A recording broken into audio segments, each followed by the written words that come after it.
Hi everybody, it is Neil Pasricha, and it is best of the year time again. I am just getting cozy, getting comfortable. I am sitting cross-legged. I don't know how long I can last cross-legged. Cross-legged is an aspirational sitting position for me. And I am downstairs in my basement on my brown IKEA fold-out couch with a white crumpled duvet in one corner, my black backpack in another. I've got my laptop right beside me. I'm just going to flip that open right now. I've got a pile of cue cards, a little black Sharpie where I make notes while I'm listening, and I am a little bit out of breath because I just cycled? What do you say? I just rode my younger two kids to school and rode back, and I'm very excited because we get to spend the day together. I can't wait. This has been 6 years now. 6 years in a row that we have done an annual best of episode of 3 books. 3 books, of course, for those that are new, is the world's only podcast by and for book lovers, writers, makers, sellers, and librarians. We are traversing through the wisdom of time through inspiring people's formative books, squeezing out those nuggets of formative life-helping, life-aiding wisdom to help us all live rich, intentional lives. So, I got my gray sweatpants on, I got my white sports socks, I got my bright orange hoodie, and I just put on a pair of black glasses. I am nestling in. I have a glass beside me, but I forgot to put water in it, and I got a roll of toilet paper, not for the reasons you might suspect, but because we have been blowing our noses so much in this house that we've completely run out of Kleenex, and now there's just rolls of toilet paper throughout the house, sitting places for people to, blow their nose accordingly. So what is the best of episode? If you're new, basically this is like partly a journal. It's partly a reflection exercise. It's partly a way for all of us to take a pause, take a breath, take inventory, and do a little bit of internal self-reflection through a conversation that we get to have together, you and me, and that we kind of imbibe in and fold in with words of wisdom and little stories and tiny little nuggets from all kinds of different inspiring people. So what I'm going to do is I'm going to introduce each of the guests that we've had on the show, right? We release a new chapter on the exact minute of every single full moon. It was the exact minute of every single full moon and new moon before, but now on new moons we're doing other things. We're doing pages, we're doing tiny little morsels of wisdom from previous chapters, and we're doing bookmarks, of course. So we will I think we will snip bookmarks into this best of too. Got to make it as juicy and fulsome as possible. And so let's kick off by heading down to Australia, where I connected over the internet with the author of my favorite novel of all time, Steve Toltz, T-O-L-T-Z, or Z if you prefer, wrote a book called A Fraction of the Whole, W-H-O-L-E, which I found at Type Bookstore with the help of Kalpna, the bookseller, before I went on my honeymoon with Leslie. So this is the book that I took with me on my honeymoon, I make whatever jokes did we read on our honeymoon? Yes, we did read books on our honeymoon, and a 600-page debut novel by Steve Toltz was what I took with me. Why did I take it? Well, shortlisted for the Man Booker Prize, finalist for the Guardian First Book Award, deserves a place next to the Confederacy of Dunces, says the Wall Street Journal, soars like a rocket, says the LA Times, a comic masterpiece, says the Ottawa Citizen, and on and on and on. Steve Toltz now is the author of 3 books, including A Fraction of the Whole, 2008, Quicksand, 2016, and Here Goes Nothing, 2022. In this conversation, we go deep into what is the writing masterclass wisdom all of us can glean? Do you have to be a loser for a while? What's this interesting mix of odd jobs, and how does that come forward into producing something that you do so privately? Steve has got an incredible mind for these things. Let's jump in. This one's a little longer than usual. We're going to start with a big one. It's about a 10-minute clip, so jump way ahead if you want to skip this one. But it's about a 10-minute clip of Steve Toltz diving deep into the writing process. It's an amazing treat and tribute to hang out and talk to novelists like Mitch Albom in Chapter 15, Angie Thomas in Chapter 26, David Mitchell in Chapter 58, Miriam Gerbo in Chapter 62, Cheryl Strait in Chapter 69, and now Steve Toltz in Chapter 119. Let's jump into the conversation now. You wanted to be a writer. You did it through many jobs in many cities. I think I have a note here from, your Wikipedia profile, which of course is, you got to always take it with a grain of salt. But I had it written down where is it here? Prior to his literary career, Steve Toltz lived in Montreal, Vancouver, New York City, Barcelona, and Paris, variously working as a cameraman, telemarketer, security guard, private investigator, English teacher, and screenwriter. So, I'm assuming, is that right? Am I getting that correct? Yeah, that's all true. So, and then your debut novel comes out, A Fraction of the Whole. It's shortlisted for the Man Booker Prize. You can't think of a bigger prize, really. I guess the Pulitzer you mentioned. Wall Street Journal says, this is a riotously funny first novel by Australian Steve Toltz that is harder to ignore than A Crate of Puppies, twice as playful and just about as messy. So my question is, in this story, the main guy publishes a debut novel. So did you. You did so in your early 30s, if I have it right. Yeah. And I think you're famous for saying you took no other writing input leading up to that. You didn't commit. You didn't have a writer friends. You didn't hang out at a writer pub. You didn't have writing classes, right? So, and then this thing comes out and it's a huge hit. You didn't get sued by Hitler, but you got pretty public here. So talk to me about how you keep your head kind of before and after. And when I say before, I mean sounds like at least a decade where you're alone with this document that you don't know if it's anything. And then after, where you're kind of buried under heaps of praise. Yeah, I mean, the before part, I remember I'd been writing for about a year before I was I felt confident in what I had. Yeah, it's true. It's a weird thing to write such a big book without showing anyone a single page. And it's true that I just never met a writer. I didn't do, in Australia, we don't really have MFAs, which is a big part of the kind of North American writing kind of landscape. We might now, but not when I was coming up. So I'd never met a writer. So I'd never, got into that bit. I never workshopped anything or didn't write short stories, or I just wasn't in any literary community. Your peers were security guards, private investigators, telemarketers. Exactly. There you go. And living in different countries. So, and so, but when the book comes out, you sort of,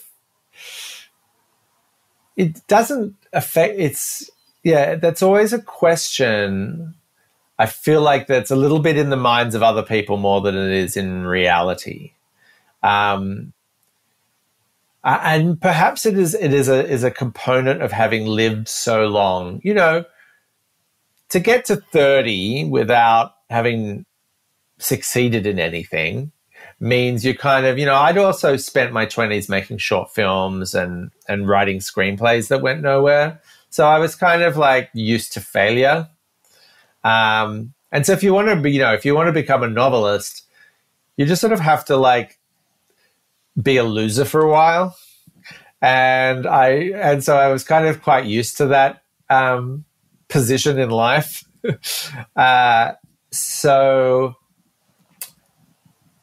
But having... What do you mean by that? I have to be a loser for a while. Well... You mean because you have to just deal with the constant daily rejection of nothing you're making succeeding in any way for so long? Is that what you're talking about? Yeah. And, nothing, I didn't have a backup career. So I was doing all those things. Telemarketing is a job that you do when you have no skills. And, you turn up in a city and, you can answer an ad and become a telemarketer. You're answering phones or you're cold calling people out of the phone book in dingy offices. I was also, I don't know if it's there in that list that you read, I can't remember, but I was also a TV extra for a long time. Which is a job... It's not in the list. Well, that's a job where all you need, your only qualifications are a human face. Yeah, exactly. That's literally... Are you in a body? Yeah, that's all you need. And, they're affectionately known as, warm props in the TV film business. So, so doing those kind of jobs and then writing a novel which takes years and no one's ever seen, and what are you doing? I'm just kind of writing something, and I don't know. I guess having lived for a decade, having to sustain myself with my own self-belief in my writing, in my ability. And of course, you have to be wrong for a while before you're right, because it takes a while for talent to catch up with ambition. Because, of I guess that 10,000 hours thing is more or less right. So, you have to but that belief in yourself that you just mentioned, for 10 years, you're working odd jobs in odd cities, you're telemarketers, you're a warm prop, and yet somehow there's some fire inside you that said, I'm on to something here. Because I'm talking a little bit on behalf of the number of emails and letters I get from people saying, the issue is that they quit. Right. You didn't quit. Well, that is the issue. What prevented you from not quitting so long? Oh, that's easy. Fear of the alternative. So quitting would mean, what would that have meant for me? It would have meant taking another career and doing another job full time that I wasn't suited to, didn't want to do. And so this was something I knew I enjoyed and wanted to make my life doing, and I just had to make it work. And when I look back to my early writings, they weren't good. There's no way they were good. The first 10 years of writing there wasn't anything good there. I mean, there are bits that ended up sort of persisting, and I definitely the odd sentence here or there, but yeah. So not quitting is key, because if I had looked at the writing that I had when I was sort of 25, 26, 27 and gone, this isn't good enough, I'm not good enough, then that's where it would have ended. But I had to push through until I became good enough, until the writing got better. And it's interesting, this fear of the alternative. Yeah. And what about now? You're a successful writer. Now what's the alternative? Well, I mean, you still have to, successful writer, but I still have to work, I do other things. Because if I was a faster writer, putting out one, I was thinking, when I was 16, I worked at McDonald's. That's not in there. McDonald's, and I was making, $4 an hour, I think, at the time. And I remember even at 16 thinking $4 an hour, that's shit. But I knew I'm 16 years old. I'm at the beginning of my work life. It's all going to be uphill from here. But then, I became a novelist, and, being a novelist, the hourly wage of a novelist puts a sweatshop to shame, really, because, you have to, over 7 years, the hourly wage of a novelist puts the sweatshop to shame. Yeah. So, you continue. And I guess to get back to your original question, the idea about, what does it mean for the writer to have praise? Nothing. I mean, it's again, like, better than the alternative is something that I feel like you can answer both questions, or the other answer is compared to what? It's sort of like you get praise compared to not having praise, or your book did really well. That must be stressful compared to it not doing well. That would be stressful too. So it doesn't affect what you write next. It doesn't affect you in any way other than that's nice.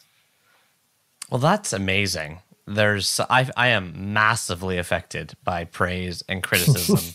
Hugely. I'm in awe of the sense of self that you have that just tethers your own self-worth to what you think as opposed to what others think. That's not a place that I think a lot of people get to very easily, and maybe you just were like that, but I'm jealous of that. Yeah, maybe I was. I mean, yes, like it's getting praise or getting criticism. Yeah, they do sort of bounce off me. I mean, the advantage is the criticism doesn't, unless there's something I agree with, there is a line in my new book, Here Goes Nothing, which says, the character says, I never minded insults because they're like, they're amusing if they aren't true, and they're a free life lesson if they are. Yes, I underlined that quote. Yeah, and I do feel amusing if they aren't true, and a free life lesson if they are. Yeah, and I feel that way about criticism. Nothing really bothers me about it, other than sometimes you read a bad review and you go, well, the practical repercussions is like, oh well, that's going to dissuade a few people from reading my book. I mean, that bums me out, but it doesn't, if I agree with some of the notes, I'm also, that's fair. I feel like whatever I am, whatever heights I reach, I feel like I'm a bit of a mess. So it's everything's a little bit flawed, and I'm okay with that.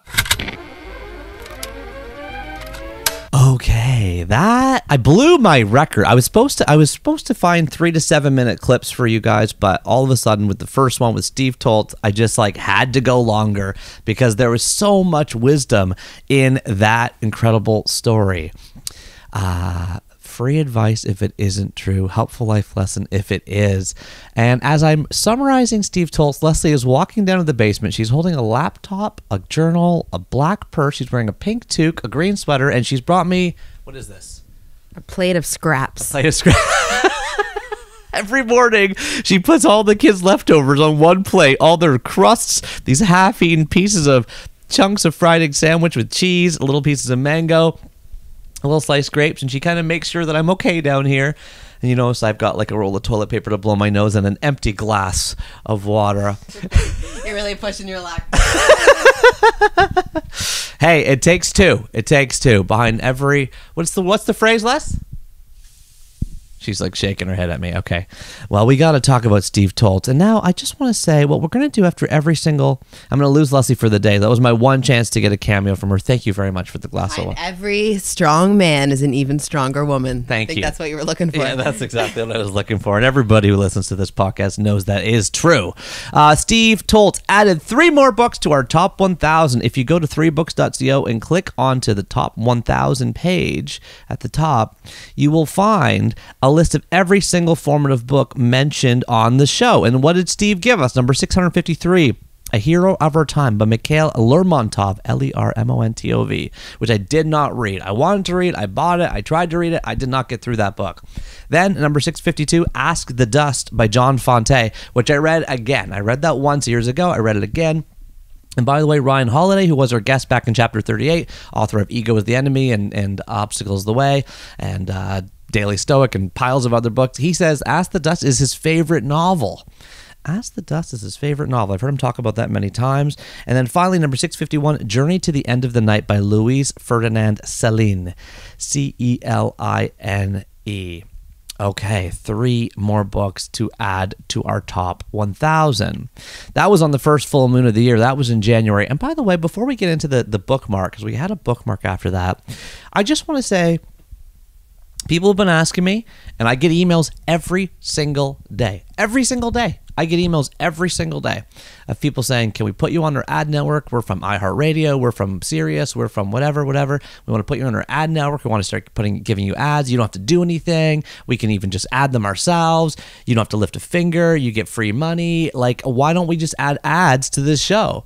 This is a top 100 show around the world in arts and in books regularly, right? We're not as big as the big. This isn't like Tim Ferriss here. This isn't Joe Rogan. But we have more downloads than 99.5% of all podcasts. And I know there's 5 million podcasts, but we're in the top like 50,000 of all podcasts, right? So they're coming and approaching me. They're hunting me. And I want to say, I feel my own personal mental health like kind of always a bit wavery, just always in general, but even more so when I'm in places and situations that I find that are surprisingly commercialized. Like, I didn't know that this conversation was monetizable for you, and because it is, I now doubt its kind of like purpose. Or I'm going to a conference and actually it turns out it's all about this other thing. And so for my own sake, I am keeping 3 books as a personal, mental, sacred, safe space with no ads, no sponsors, no commercials, no promotions, no interruptions, no nothing. I like it because to me, it's one of these last bastions of freedom that we have in the world. I find books are like that too. There's no ads in books. We talked about that in chapter 3 with Seth Godin. We talked about the numbers and the CPMs and why that doesn't make sense. But on a podcast, it kind of does make sense, but it doesn't make sense for me because I want to keep this show clean. And you know what else keeps clean audio? By the way, and could that change one day in the future? Might I hit hard times? Might I need the money? Might I like, be given some incredible relationship connection with a brand or an organization that I'm really, really passionate about and it just makes magic? Maybe one day. But for now, 6 years in, we started 2018, so we did a best of that year. So there's 6 best of. I just want to reinforce how I'm thinking about that value on the show. Okay. Speaking of, you know what else has no ads? CBC. CBC, for those that don't know, is the Canadian Broadcasting Corporation. If you don't know it, it's like the BBC, over in England, except in Canada. And there are no ads on the radio. So it's the national public broadcaster. It is by far and away the most listened to radio station in Canada, like by heads and shoulders. Big part of the reason is because it is national. So almost every other radio station is regional or local. You listen to like Kiss 92.5 or Chum FM, and then, they're broadcasting to just Toronto or just Vancouver or whatever it is. But CBC Radio, the mothership, as Matt Galloway sometimes calls it, is broadcast nationally. And so it creates this audio tapestry from coast to coast, from St. John's, Newfoundland, way out in the Atlantic Ocean, all the way to Vancouver Island, all the way on the west. And what that does is it creates a way for the country, if you don't know this country, you don't live here, to have some cultural connection. There's literally storytelling. There are science shows. There's the debaters, where these funny people have funny debates.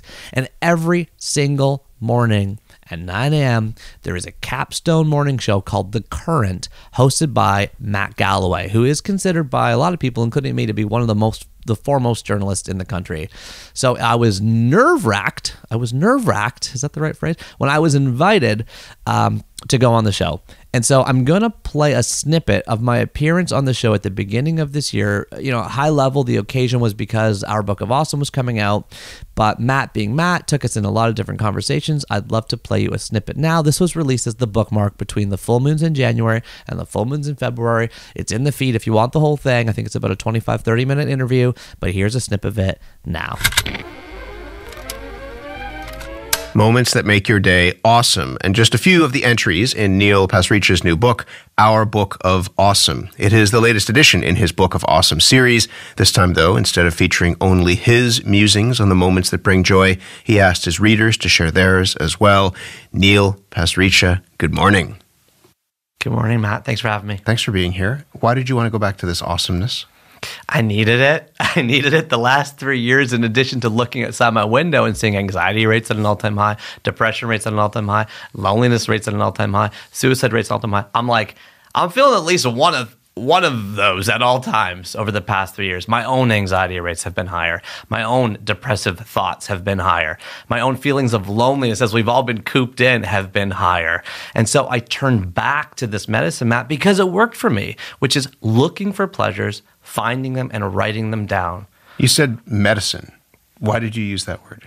Well, because Emmons and McCullough have shown that if you write down even 5 gratitudes at the end of each week, they compared it, by the way, to test groups writing down hassles and test groups writing down events. Then after a 10-week period, you're not just happier, Matt, you're physically healthier, which is amazing because you shouldn't be buying that ab-shaking thing late night on the shopping channel for the easiest workout ever. You should just be writing down gratitudes. But the trick here, and why I call it medicine, is you're actually trying to provoke an area of your brain called your visual cortex. In order to do that, you can't just say, my husband. You got to say, when my husband Matt put the toilet seat down, okay? Or don't just say, my dog, but when the rescue puppy we got in the pandemic stopped peeing on the pillows. The more specific we can be with the recall of these gratitudes, the better it works, according to the research. When did you start to figure this out? Go back to the blog that launched all of this. What was going on in your life at the time? Yeah, so in 2008, I was going through a divorce, and my closest friend was going through severe mental health challenges, attempted suicide, and then sadly an eventual suicide. And so I started a blog called 1000awesomethings.com on a whim to try to cheer myself up. Did I figure it out then? No, I didn't know what I was doing then. I was searching for stuff. In fact, my first entry on my blog was Broccoflower, the strange mutant hybrid child of nature's ugliest vegetables. I didn't know. I just was looking for a straw. I was looking for something to cling to. And I posted an awesome thing every single night before I went to bed for 1,000 straight weekdays because it was just a momentary respite from the stress of the day. I lost 40 pounds just due to stress at the time. But over time, those awesome things started to hit a nerve. Playing on old, dangerous playground equipment, hot slides, falling in the cigarette Wheel butts. of death, that kind of thing. Yes, the wheel of death, yeah. You walk up spinning and fall down a hill.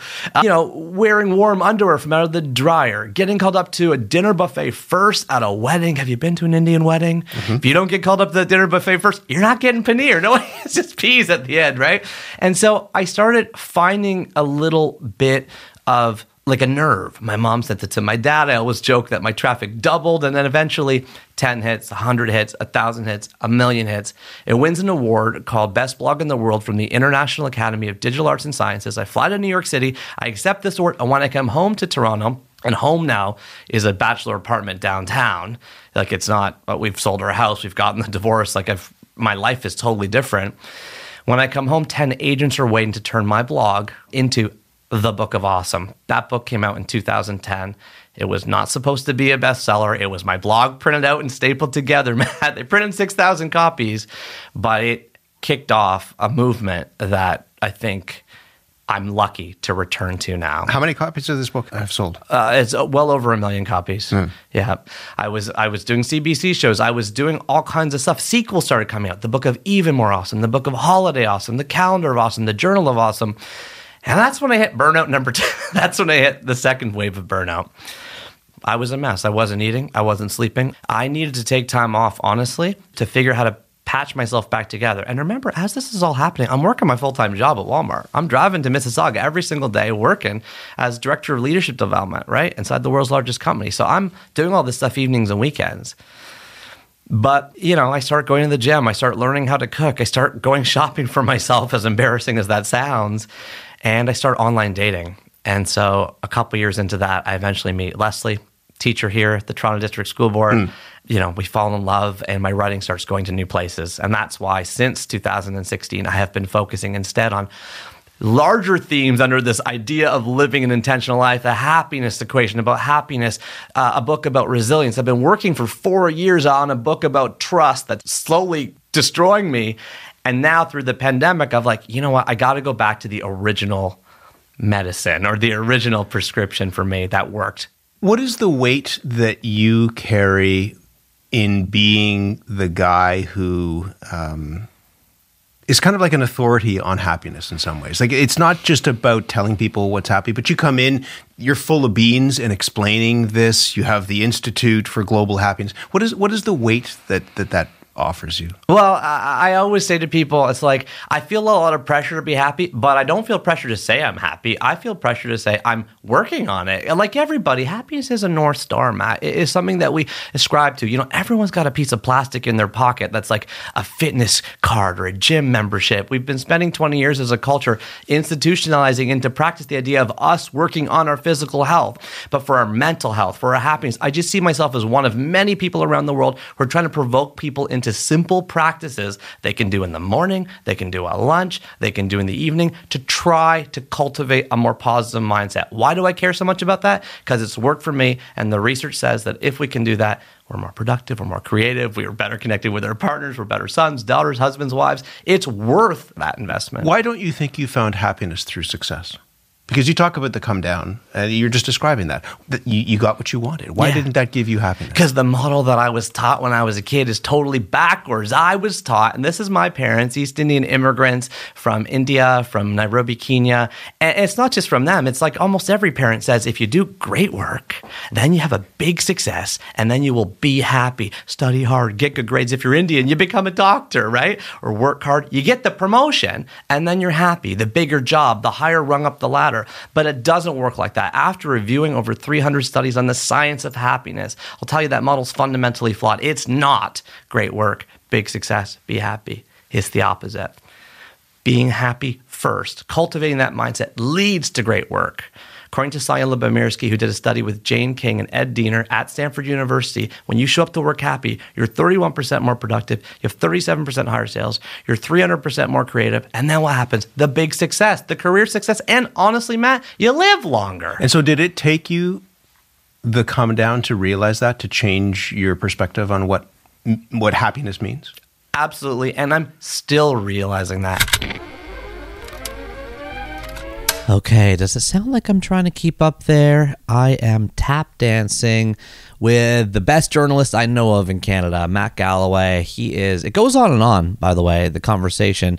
If you want to hear the whole thing, just scroll back in the feed to the bookmark that was called Bookmark the Current. That's the name of the program, back between the January and February new moons of 2023. Matt starts asking me challenging questions as it goes on, like, are you always like this? That was a great. All right, life can be really hard. Do you not see that? And then he goes on to ask me about like why food is a path towards joy, and we go deeper from there. So big thank you to CBC, Matt Galloway, and The Current for having me on the show and letting me use the audio for the bookmark, and again in the best of. All right, now it's time to jump in to the snow moon. On the snow moon, which is the full moon in February, we released chapter 120 with Timothy Goodman on popping privilege paradigms and paving personal paths. Timothy Goodman, for those that don't know, is an incredible artist based in New York City. He designs everything. He designed the KD15. That is a shoe for Kevin Durant that he played, in those shoes in the NBA. He has designed Time Magazine's cover. He's designed a garbage truck in New York City. If you ever see a garbage truck in New York City driving by, completely covered like top to bottom in these doodles, that's Timothy Goodman's. He's hung out and designed lobbies for big fancy New York City hotels. He's done art and created art for Nike, Apple, Google, MoMA, Netflix. It goes on and on. We had him on the show because he was launching his debut graphic novel called I Always Think It's Forever, about a love story set in Paris as told by an unreliable but earnest narrator. We talk about a lot of things on this conversation, including how to stay artistically fresh, navigating stress, couples therapy, what it means to be a recovering misogynist, and how to question tropes about gender, some of which we're going to get into in this clip right now. Here's a little snip from chapter 120 with the one and only Timothy Goodman. I'm going to try on that label with you today. Recovering misogynist. What are some ways you'd point someone like me? What kind of questions would I, what are some good introspective questions to sort of try to figure that out for anyone listening or for me? Yeah, it's a good question. I mean, you have to ask yourself, I think, how are we playing up stereotypical tropes of men and women and gender roles, first and foremost, because it can be in such a minute way, that, even the way I interact with my partner, my girlfriend, we talk about it a lot. Like, oh, are we doing this because I'm a man and you're a woman, and this is how we've, been conditioned to think about things and take on these roles? What does it mean to do it in a different way? Yeah, I know. When my wife Leslie, when people come over, everyone's still surprised that my wife Leslie is always the one barbecuing. And I don't know how to barbecue. Yeah. And it's like everyone kind of gives it a glance, and then it's just like, you know, and I was married, I'm embarrassed to say, I was married before, and it was the exact same in my previous marriage. Like, whatever woman I'm in a relationship with, they barbecue. They barbecue, huh? As an example. Hey. Like, what are some examples for you? Oh, and how we're gender bending? Yeah, like where you think we had Alok Vaymanan on the show. And we've talked a bit about gender with Daniels as well. And it's like, this is a conversation I'm not up to speed on. So I always take the advantage. If I talk to someone, you know, tell me more about what you're exploring in your relationship, but also maybe what, you know, where we need to push. Well, you know, it's interesting with me and my girlfriend, my lovely, beautiful, talented girlfriend, Tina. We, you know, we're a couples therapy. And it's very much about, listen, all of us are different. Relationships are hard. I think we've been kind of taught that, you know, as men, especially like, you know, cishet white men, especially, like, to not, you know, therapy is weak, crying is weak. Yes. Boys should, you know, go and play football and talk about war and all of this shit. And, you know, to be with someone. Those are two big ones you mentioned, therapy and crying. Those are huge. I have little boys, and I want them to see me cry, but I don't cry. I don't hardly ever let myself cry. So whenever I close, I'm like, I'm crying. You should cry too, because I feel like even traumatically, I'm holding it in for them. But you know, you open those things up in your writing and your poetry and your design. So it's nice. I mean, that's how, you know, you asked me specifically about my relationship. I cry. I'm not afraid to cry. You know, my girlfriend cries too, but I am the more sensitive person in this relationship. You know, she is kind of, I don't want to say she's kind of more masked or something, but it's just, I just am more sensitive in that sense, you know? And we're learning a lot in couples therapy about these kind of things. It's, you know, it's really beautiful. When does a couple know if they need couples therapy? Leslie and I are not in couples therapy, but you know, what questions to ask to know if you need it, or was this the first time for both of you in couples therapy? Yeah, I've never been in couples therapy. I've been in therapy for, you know, on and off for 12 years. Yeah, I've been in therapy for actually exactly 12 years too. Oh yeah? Yeah. Although I'm on a new therapist. That's hard. So that's like, very hard. My other therapist retired after 10 years. Wait, so really? Tired of you? No, retired. Oh, retired. Stopped working. I thought you said they were just tired. They were like, listen. Well, he did say many times, like, I don't know if you want to keep coming back. You know, I'm supposed to like kind of turn you back to the system, you know? How does a couple know? I don't know, you know? I think it's hard for me to say, to speak for anybody else. I know a lot of couples who go to couples therapy and nothing on the surface is wrong, you know? It's just kind of a need to be proactive. Yeah, that's how Leslie and I think of therapy. I think everybody should be in therapy. Yeah, of course. And I agree. And couples therapy, you know, that's a question for you. Should every couple be in couples therapy? What made you guys go? What made you guys start to think about it? You know, I think that we are a little bit, you know, we're in different places in our lives and different ways, you know, in the sense of like, so I just think that there were some things that we are kind of talking about interpersonally that I think we weren't quite sure, we weren't quite aligned about. Not like any major thing. It's just about like personality things and ways we deal with stress and ways to not put that on to each other, which can be so easy, you know? And it's tricky because obviously being in love, being in a serious committed relationship, your partner has direct access to your wounds, you know? And that is not easy to navigate, and no one should think that it is. And so having a professional and having a safe space to kind of discuss this with the professional mental health care worker is just really important, for. Oh man, your partner has direct access to your wounds. Wow. Right? Yeah, Leslie and I, on the stress thing, early in our relationship, we realized that when we're stressed, we both need energy. Her way to do that is to try to turn to me for extra help and sort of therapeuticizing stuff. And my way to get energy is to conserve my energy. So I'm like unavailable. Yeah. So we're doing the same thing, but we're doing it totally in a different way. And so we've learned how to navigate that, to call that out, to discuss it. Yeah. And Tina and I, when it comes to having any sort of conflict, even the smallest way, I have like an attachment disorder, given my family and stuff and some traumas from childhood.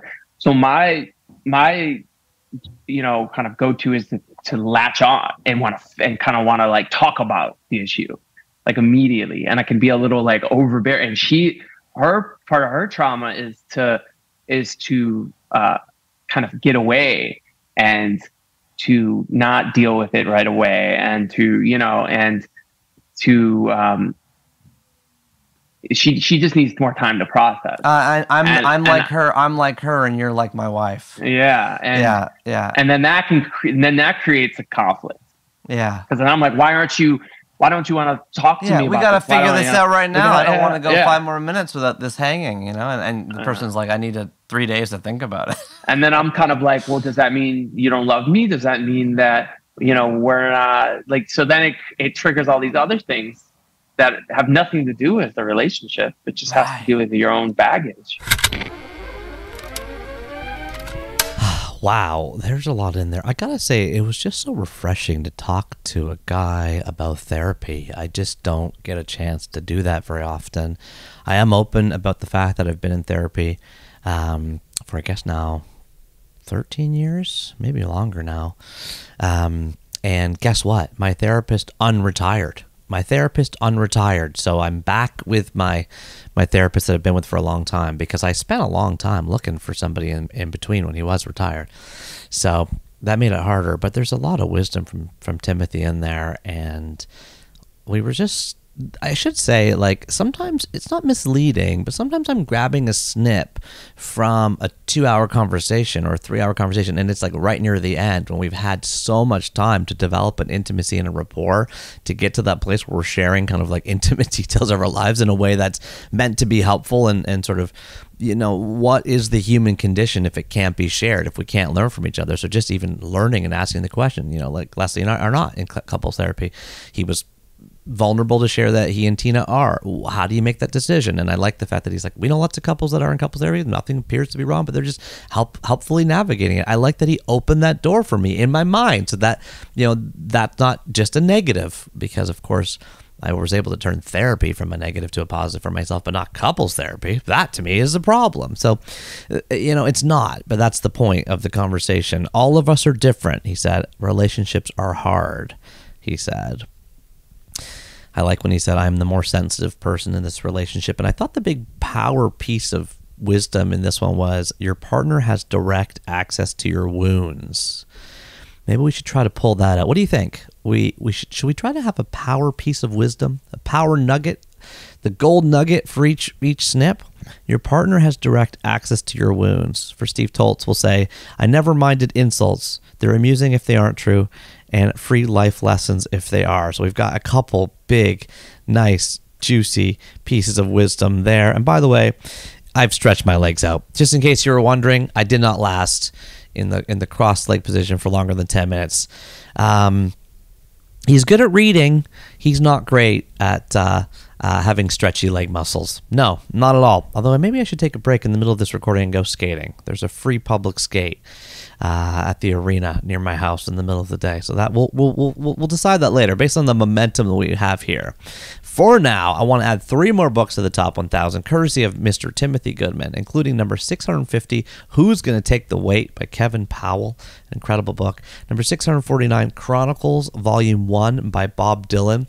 I'm ashamed, although there's no book shame, but there's no book shame, Neil, to say that I bought this book but have not cracked it open yet. So this is Bob Dylan's autobiography, Chronicles, Volume 1. Or it's labeled a memoir, really, published in 2004 by Simon & Schuster. And She Must Have Known by Brian Masters, about the trial of Rosemary West. Wow. The truth behind the trial of Rosemary West, another of Britain's most infamous serial killers. 3 more books added to the top 1,000 by the one and only Timothy Goodman. And now as I say that, I realize I've actually just totally messed up. And She Must Have Known by Brian Masters was actually not from Timothy Goodman, but was from our next guest, Mr. Johann Hari. Neil, can you save this? Can you save this, Neil? Yes, we're going to transition now to the March full moon with the one and only Johann Hari joined us. Johann is Johann, and Hari is Hari, on deleting devious dogma and discovering deeper designs. I invited Johann on here because I was obsessed with his book, Chasing the Scream. I put it as one of my top books that I read in 2020. By the way, if you go to neil.blog, you can see my top books for 2023. I just released them. I just wrote about them. I came up with 20 books that are my top 20 reads of 2023. And Stolen Focus was not on there. Well, you can't pay attention to How to Think Deeply again, because I read it last year and it was in my top 20 books of 2022. Stolen Focus. What is this book about? It's how to regain our attention in a world where everything is kind of fighting against it. Everything is when you go to podcasts, just think about podcasts. It's like they're all like, 5 minutes, 7 minutes, 21 minutes, 32 minutes, really produced with jingles and snips. And, it's a wonderful theater of the mind, but it's also like pulling your attention purposefully. And that's pulling your attention away from the text messages you have, the notifications you have, the news alerts that are flying on your screen. Everything is like an affront to our ability to think deeply. And so we had a conversation with Johann all about that. I'm going to jump into a snip right now. Which snip should we pull out? I got a bunch picked out here. Let's go into the kind of basic underpinning of the entire show, where Johann's going to talk about the importance of focus and how it is being stolen from us. Here we go. Well, we live in a culture where there's an enormous machinery that is designed to fragment your attention, that is making you dumber, less attentive, less empathetic, is designed to make you angry. That might sound curious or even conspiratorial. I spent a lot of time in Silicon Valley interviewing the people who design key aspects of this machinery. Yeah. I frankly didn't believe it until I was taught through it by them. So we're living in an environment that is profoundly debasing and degrading our attention. And I interview people, from Moscow to Montreal to Melbourne to, not just cities beginning with the letter M. I don't know why my mind became so alliterative there. And I interviewed over 200 of the leading experts on attention and focus. I used my training in the social sciences at Cambridge University to really deeply into their work. And I learned there's scientific evidence for 12 factors that can make your attention better or can make your attention worse. And loads of the factors that can make your attention worse have been hugely rising in recent years. Some of those factors are in our technology. Some of them go way beyond our technology to areas I had never really thought about in relation to this. But in combination, they're profoundly harming our ability to, for example, read books, do other things that require deep focus and attention. And the important thing to understand about that is your attention didn't collapse. Your attention has been stolen from you by some really big forces. But once you understand those forces, we can begin together to get our minds back. Well, you were speaking kind of music to our ears. This is a big underlying theme of this show. Part of the reason I started 3 books was because I could feel my attention fracturing, because I could tell that I stopped reading. I started this podcast as a way to get back into kind of long form reading books. That's what the whole premise of the show is. So, this is no wonder I kind of suck up your writing like a Hoover. I'm very, very much aligned with you. But the place I get to, you even have a quote in Stolen Focus. You say, what happens to deep thought when it goes the way of opera or volleyball? Mm-hmm. And I thought that was so interesting. Just those two examples of like a high art with a small subculture following them, or like, what does happen? You've sort of painted this portrait of like, there's going to be a large kind of underclass of people who can't get into sort of deep thought anymore. Is there hope? And if not, like, what are we talking about the act of resistance? Like, so what do we do? But I'm telling you, I saw you tweet last night, is it weird that I only like Daniel Radcliffe when he's dressed up like Weird Al? I mean, you're on Twitter the same, and I wouldn't have seen it if I wasn't on Twitter. So I'm obviously as addicted as you are. I actually never log into Twitter. It sounds very grand, but I have an assistant I send my tweets to her to do. But I appreciate that's not an option available to everyone. I love that when you said that to your assistant, the Weird Al thing. No. I mean, it is weird how hot Daniel Radcliffe is as Weird Al, just to be clear. But it's a point that needs to be discussed by the world. But no, I think there's so many things in what you just said. And look, the truth is we're in a race, right? On the one side, you have all the forces that I write about in Stolen Focus, the 12 factors that are undermining our attention and focus. And they range from some aspects of our technology to the food we eat, to the way our workplaces currently function, to the way our kids' schools function, a whole array of factors. And many forces are poised to become more powerful. Paul Graham, one of the biggest investors in Silicon Valley, said the world will be more addictive in the next 40 years on the current trajectory than it was on the last 40. Think about how much more addictive TikTok is than Facebook, right? Yeah. Okay, now imagine the next crack-like iteration of TikTok in the metaverse. That's one side of the race, right? On the other side of the race, there's got to be a movement of all of us identifying these factors that are harming our attention and science around them and responding, I think, in two ways. For all of the 12 factors that I write about in Stolen Focus, we've got to respond in this dual way. Firstly, we've got to defend ourselves and our children as individuals as much as we possibly can. And there are dozens of things that we can do as isolated individuals to do that. I go through loads in the book. I'll give you an example of one. Hang on. Oh, I've got it. Here you go. I'm going to hold it up as a prop. I feel like a QVC host at this point. I also don't have any shares in this company. I should point out because they should still be paying me commission. So this is a K safe. It's a plastic safe. Letter K. Lid. You take off the lid. You put in your phone. You put on the lid. You turn the dial. And it locks your phone away for anything between 5 minutes and a whole day, right? I give myself at least 4 hours a day where the K-safe is locked away and the phone is locked away in the K-safe and I cannot access it, right? I won't sit down and watch a film with my partner unless we both put our phone in the phone jail, or we'll have my friends around for dinner unless everyone imprisons their phone. And I explain to people one of the things I learned on the journey for the book. And I would say to them, think about anything you've ever achieved in your life that you're proud of. Whether starting a business, being a good parent, learning to play the guitar, whatever it is, that thing that you're proud of required a huge amount of sustained focus and attention. And when your ability to focus and pay attention breaks down, your ability to achieve your goals breaks down, your ability to solve your problems breaks down. So that's one side. We've got to defend ourselves and our children, right? And I go through many ways we can do this. But I also want to be really honest with people because I don't think other books about attention are leveling with people. I'm passionately in favor of these individual changes. They will make a big difference to your life. On their own, they're not going to solve the problem. Because at the moment, it's like someone is pouring itching powder over us all day.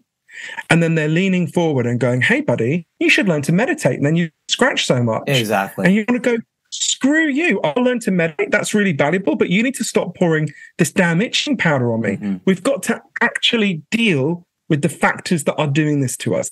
And a lot has to happen at a social and collective level, right? And a lot of these factors that are profoundly harming our attention are relatively recent and can be dealt with. As Dr. James Williams, one of the leading philosophers of attention in the world today, I would argue the leading philosopher, said to me, this existed for 1.4 million years before anyone said, guys, should we put a handle on this thing? The entire internet has existed for less than 10,000 days. Mm-hmm. There are some specific aspects of our technologies that are harming our attention, indeed are designed to harm our attention for reasons I can explain, but they don't have to work like that. We can have the technology we currently have and have it not be designed to hack and invade and damage our attention. Indeed, it can be designed to help aid our attention if we want it to. That's perfectly achievable. 10,000 days is not long in human history. Yeah. And many of the other factors, from the food industry to the way our schools work, we can put these things right. I'm actually very optimistic. These problems can be solved, right? This is not some immutable part of modern life. These are very specific factors that are causing these problems. We've dealt with bigger problems than this in the past, but we've got to decide we value attention. We've got to decide it's something we want for ourselves and our children. And then we've got to fight for it, because you don't get what you don't fight for. Those fears, the 12 forces that I write about in Stolen Focus, they're not going to go away of their own accord, right? In fact, they're going to get stronger and stronger if we let them. But we can challenge them. They're not that powerful, right? We can challenge them if we want to. We are powerful, much more than they are. We are powerful, much more than they are. As Johann Hari says, you don't get what you don't fight for. I'm going to put that as our gold nugget of wisdom from that conversation. How do you say that? With Johann Hari. There's a lot of nuggets of wisdom in there. I want to just say, he talks about the K-Safe. I bought one. After this conversation, I bought one. I went to thekitchensafe.com. I clicked the mini model. It wasn't cheap. I was kind of surprised. For a hunk of plastic, it's like $80. But I cannot otherwise create or fashion a hunk of plastic with a timer on the top that has a dial that you can spin, that you can lock your phone in, and includes a little hole in the side for the charger to go in. So it's really, really well designed. So now my kids love, because I'll get home from work. Doesn't happen every day, but I'll get home from work and I'll say, hey, who wants to lock my phone up? And they run over and I say, okay, put my phone in here, plug the charger in, and set it to 8 hours or 10 hours or, even 1 hour. I might say I have to work after dinner or whatever it is. But when the phone is locked in that K-Safe, it totally changes my mentality, because I know I can't get it even if I want to. And the can't get it even if you want to part is the really important part. If you want to go deeper down this rabbit hole, this sort of techno oppression rabbit hole that we've been hanging out in. And I should say, as a side note, my number one book I read in 2023 was The Age of Surveillance Capitalism by Shoshana Zuboff, Zuboff, which takes the stuff that Johann wrote about in Stolen Focus and the stuff that Douglas Rushkoff wrote about in Team Human, and just takes it to like the nth degree. She does all the research. It's a 525-page book. It's thick, it's mighty, but you will love it. You will want to read that book. You would just want to bathe in that book and soak it into your skin. It is so good, and it's not written in a challenging way. It just takes you deep into like what Google and Facebook do in this mutant form of capitalism that they eventually ultimately spawned and turned us all into the, we're the product, right? And it could have been a subscription-based service, but they didn't make it that way. So now the algorithms control our behavior into zeros and ones, because that helps enable what advertisers want, which is us to buy more stuff. And so anyway, we could go down that rabbit hole more. I don't want to hang out there too long.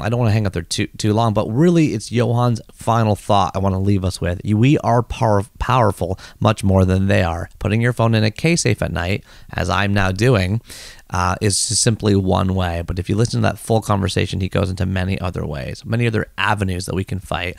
A couple simple ones for me: getting outside, getting into nature, unplugging, leaving your phone behind, doing some stuff that doesn't cost money, getting a book from the library, reading it in the park. Like, these are all kind of forms of protest these days, because they are pushing against the sort of overly capitalistic, purchase-oriented lives that we're now living, because that's what the model wants. Anyway, I won't go on a big rant about that, but there's something there that I think was really valuable.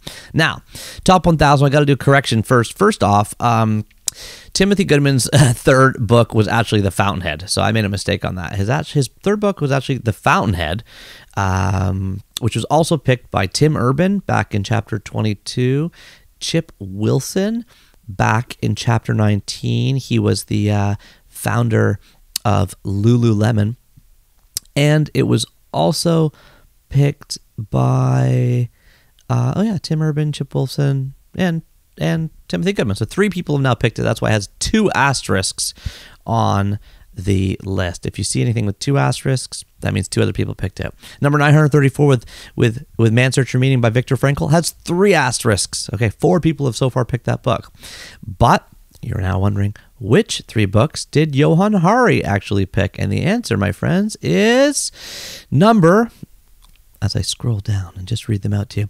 Number 648, She Must Have Known by Brian Masters. There it is again, this time attributed to the right person. Number 647, Manufacturing Consent by Edward Herman and Noam Chomsky. This is one of Noam Chomsky's most famous books. And number 646, The Anatomy of a Moment by Javier Cercas, Cercas. And now we're going to get to a guy who actually ended up giving us 5 books for the top 1,000. It's a long story. Best opened up when you listen to the full version of chapter 122. That would be our April full moon with Tank Sinatra, a masterpiece microdosing and meme mastery in our manufactured madness. Tank Sinatra and I have known each other for, well, before he was Tank Sinatra, when he was George. 12 years ago, we were blogger friends out there. I was writing 1,000 Awesome Things. He was writing a blog about happiness as well. And that blog has really manifested and grown into an Instagram feed he runs called @TanksGoodNews. So if you type in @TanksGoodNews, like the top pictures right now are like, there's a guy in a wheelchair, like with a baby strapped to his chest, talking about how he got paralyzed after he went to the baby store after he had a baby. Now he's learning how to be a great dad in a wheelchair. And the next story says, scientists thought this egg-laying mammal was extinct for 6 years, but they just discovered that actually it's still alive in the wild. So he posts like good news every day. He's got 3.1 million followers there. And then he also has @TankSinatra. That's kind of his original account. That's like the meme account. He has 3.1 million followers there. And then he also runs @Influencers in the Wild, which is like, a woman in a bikini, like posing for a sexy photo in front of the waves. And then the next picture is like her, like just getting trounced by the waves and like her hair's all matted. And it says like #ocean. And that has 4.9 million followers. Well, I'm going to try to do the quick math in my head. I'm pretty sure that's 11.1 million followers, making Tank Sinatra the #1 meme creator in the entire world. Let's jump into a clip with Tank Sinatra right now. And I'm not Christian. I just love the teachings of Jesus Christ, but I don't know. I have major hangups with certain things that are pretty important when it comes to Christianity. Like he rose from the dead. He's the one Son of God. I don't know about all that. All I know is that everything associated with what this man said seems to be about pure love and selflessness, which I aspire to. But Joshua, it was just like, what would happen for real if Jesus came back? With the Christians of today who are imperfect, let's say, I don't want to, make them a monolith because everyone's different, but would he be accepted or would he be rejected? Like if some guy came back and was like, no, man, love everyone. Let people live the lives they want to live. Don't judge, blah, blah, blah. The Christians, especially the political Christians, would crucify him again, probably, which is sad to say, but probably more so the truth than not. So this book was kind of like, what would happen if that happened? What would it really look like? Yeah. You weren't raised with any form of religion, or? I was raised Catholic, but Catholic is even harder for me to subscribe to because there's even more rules than Christianity. The fact that let's say this historical figure, Jesus Christ, lived and said, yo, guess what? You don't need religion anymore. You can go right to God. You can have a direct relationship with God. You don't need the rules. You don't need the laws. And then someone was like, that's great. Let's make a religion based on this guy's teachings. Is crazy to me, I just don't like it. I don't like the religious aspect of spirituality. I never have, even as a kid. I don't like the religious aspect of spirituality. Well, religion is, these are all cliche sayings, so pardon me for saying them, but religion is man-made, spirituality is God-given. The religious guy sits in church and thinks about fishing. The spiritual guy goes fishing and thinks about God. Those kind of, comparisons always. Do you describe yourself as someone who's not religious, but likes the spiritual elements that come through some of these religious texts? Sure, yeah, because they're all trying to say the same thing. They're all getting to the same point, and that's that you are not the center of the universe, and the less you act like it, the better you'll feel. How do you learn how to do that? Pain. So much pain. Just, being obsessed with self, finding it wanting, maybe even getting rewarded for being obsessed with self, but then finding that wanting, like it's never really what you're looking for. When I feel the best about myself, it's when I'm not thinking so much about me and what I can do or what I can get out of a situation. My wife is a great example of someone who like really exemplifies religion and Christian and spirituality, because she's not religious, but she does go to church. But we had a conversation one day and I was very torn up about this whole potential of life being a simulation years ago. I was like, oh my God, what if it's a simulation? So I would think about it in the morning, waking up. And she said, I said, what do you think about in the morning? She's like, well, usually I wake up because Bennett is crying. That's our youngest son. Yeah. So I wake up, I get him, I change him, I feed him, I get him going for the day. Then usually during that time, GJ wakes up. So now I got to take care of him and then Liana. And then, you're up. And then I'm trying to just get everyone out of the house, take care of the dogs.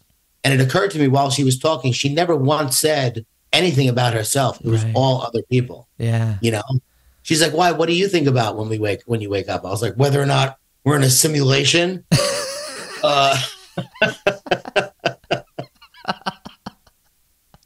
Terrible.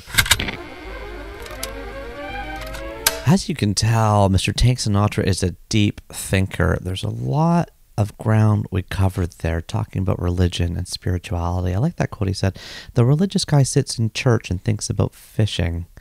The spiritual guy goes fishing and thinks about God. I looked up that quote, by the way, and there is no author on it. It's got a bunch of different rewrites, but the most common one on the internet actually is the religious guy sits in church and thinks about fishing. The relationship guy goes fishing and thinks about God. So that's a slightly different meaning, perhaps, but I like Tank's version. Tank is a great, wonderful, big thinker, and you kind of have to be such a big voice out in the world to so many people. He gave us 5 books, and the reason it was 5 books was because he said, I really do actually, Neil, have 5 formative books. Can we talk about them all? Because I had some people like Timothy Goodman who had an asterisk, didn't get 3 to the list. I was like, you know what? We can do 5. So we did. Number 645, The Greatest Salesman in the World by Og Mandino. A really small, thin, kind of pithy parable type of book that actually has deep meaning, and I really enjoyed reading it. It was wonderful. Number 644, Joshua, A Parable for Today by Joseph Girzone, Girzone. I did not read that. Number 643, The Sermon on the Mount by Emmett Fox. I have that. I flipped through it. I can't say I read it through thoroughly. Number 642, It Didn't Start With You by Mark Wolynn, Wollynn. And number 641, Frankenstein by Mary Shelley, which I read and I loved. By the way, It Didn't Start With You, I should say, that the subtitle on that was kind of important. How inherited family trauma shapes who we are and how to end the cycle. So if you are someone who would like to go deeper into the area of trauma and generational trauma, that would be a wonderful book. And then just on number 641, Frankenstein, I can't say enough good things about Frankenstein. I didn't read it until I think maybe 2 or 3 years ago, and I think it became my number 1 book of the year that I read it. And I'm going to check that right now as I talk to you, because Frankenstein is just unbelievable. The version you get matters, but of course I just got it in like a used bookstore bin, so I didn't really know what it is. Yes, I did put it as my number 1 book for the very best books I read in 2021. So I read it a couple years pre-Tank and then revisited it again. What was number 2 that year? 4,000 Weeks by Oliver Berkman. What was number 3 that year? Once Upon a Time in Hollywood by Quentin Tarantino. What was number 4 that year? Hunger by Roxane Gay. But you can just go to neil.blog and check that out. If you click free newsletters at the top, I will send you my book club on the last Saturday morning of every month. And the second Saturday morning of December is when I send out my very best books I read of the year. So, yes, it was just a week ago. Busy in December. I like to keep myself busy in December. Lots of end of the year stuff, including the end of the year podcasts. Now, let's move forward and get into, oh my gosh, it is time, everybody. It is time. I flew down to Dallas, Texas, And it was the weirdest day. I gotta tell you, it was the weirdest day because I was hanging out with a friend of mine named Suzy Batiz. Suzy Batiz was introduced to me by Jonathan Field, host of Good Life Project and previous guest on 3 Books. We recorded that in New York in his Good Life Project studio, which has now since moved to Boulder, Colorado. And Jonathan introduced me to Suzy, and we just hit it off. I mean, she is a real fascinating thinker. She is sometimes referred to as a spiritual shaman. She has navigated tremendous abuse and horrific circumstances as a child, and through a lot of, self-learning by signing up and doing almost everything she possibly could to kind of seek and find freedom, from week-long Byron Katie seminars where she went on stage multiple times to like going to the jungles of Peru and like doing ayahuasca, not once, not twice, not dozens of times, but hundreds of times. She has processed and manifested herself into like this incredible being whose energy is just so intoxicating to be around. She lives in 2 places. She lives one place in this gigantic church in a quote-unquote rough part of town in Dallas. Like, she bought a church. She lives in the church. She retrofitted and remodeled this church for millions of dollars. It's got really gigantic high ceilings. It's got art on all the walls. She drives a black Porsche in the garage, and she just has like people over, Suzy's slumber party, they call it, kind of coming in and out of her life. But when I was there, they were working on a startup. They were basically incubating a new startup, all about AI. And I was there for the whole day, so we had some rapport. And then at night, when everybody cleared away, we ordered some tacos and Uber Eats. We hung out in her kitchen for a little bit. We come sit down in the middle of this church. We click play, and I think I got to give you the clip from like the beginning, because this is a 3.5 hour conversation, no edits, and it's got to be one of the most gripping stories I've ever heard. Today, Suzy is the founder of billion-dollar valued Poopery and Supernatural, but those endless top-line superlatives surrounding her, like Ernst & Young Entrepreneur of the Year, she's ranked number 240 on the Forbes Richest Self-Made Women list, just above Serena Williams, actually mask this much more startling, complex, inspiring story underneath. Let's head down to Dallas, Texas. Here's the first... Let's do about 7 minutes or so of chapter 123 with Suzy Batiz on suffering, surviving, and selling shit. Here we go. The following conversation contains extremely mature subject matter. Listener discretion is advised.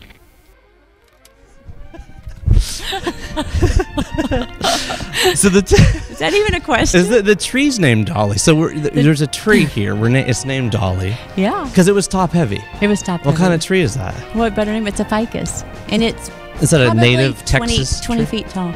20. So we are sitting in a room with a 20-foot tall tree in the corner. There's also a swing. What is that swing? It's like hanging off, I want to say, 3 50-foot long chains. The swing is a circle entirely with like white feathery covers and 3 gray pillows in the corner. Is that like a sex swing of some kind? I wish. That would mean I'm having sex.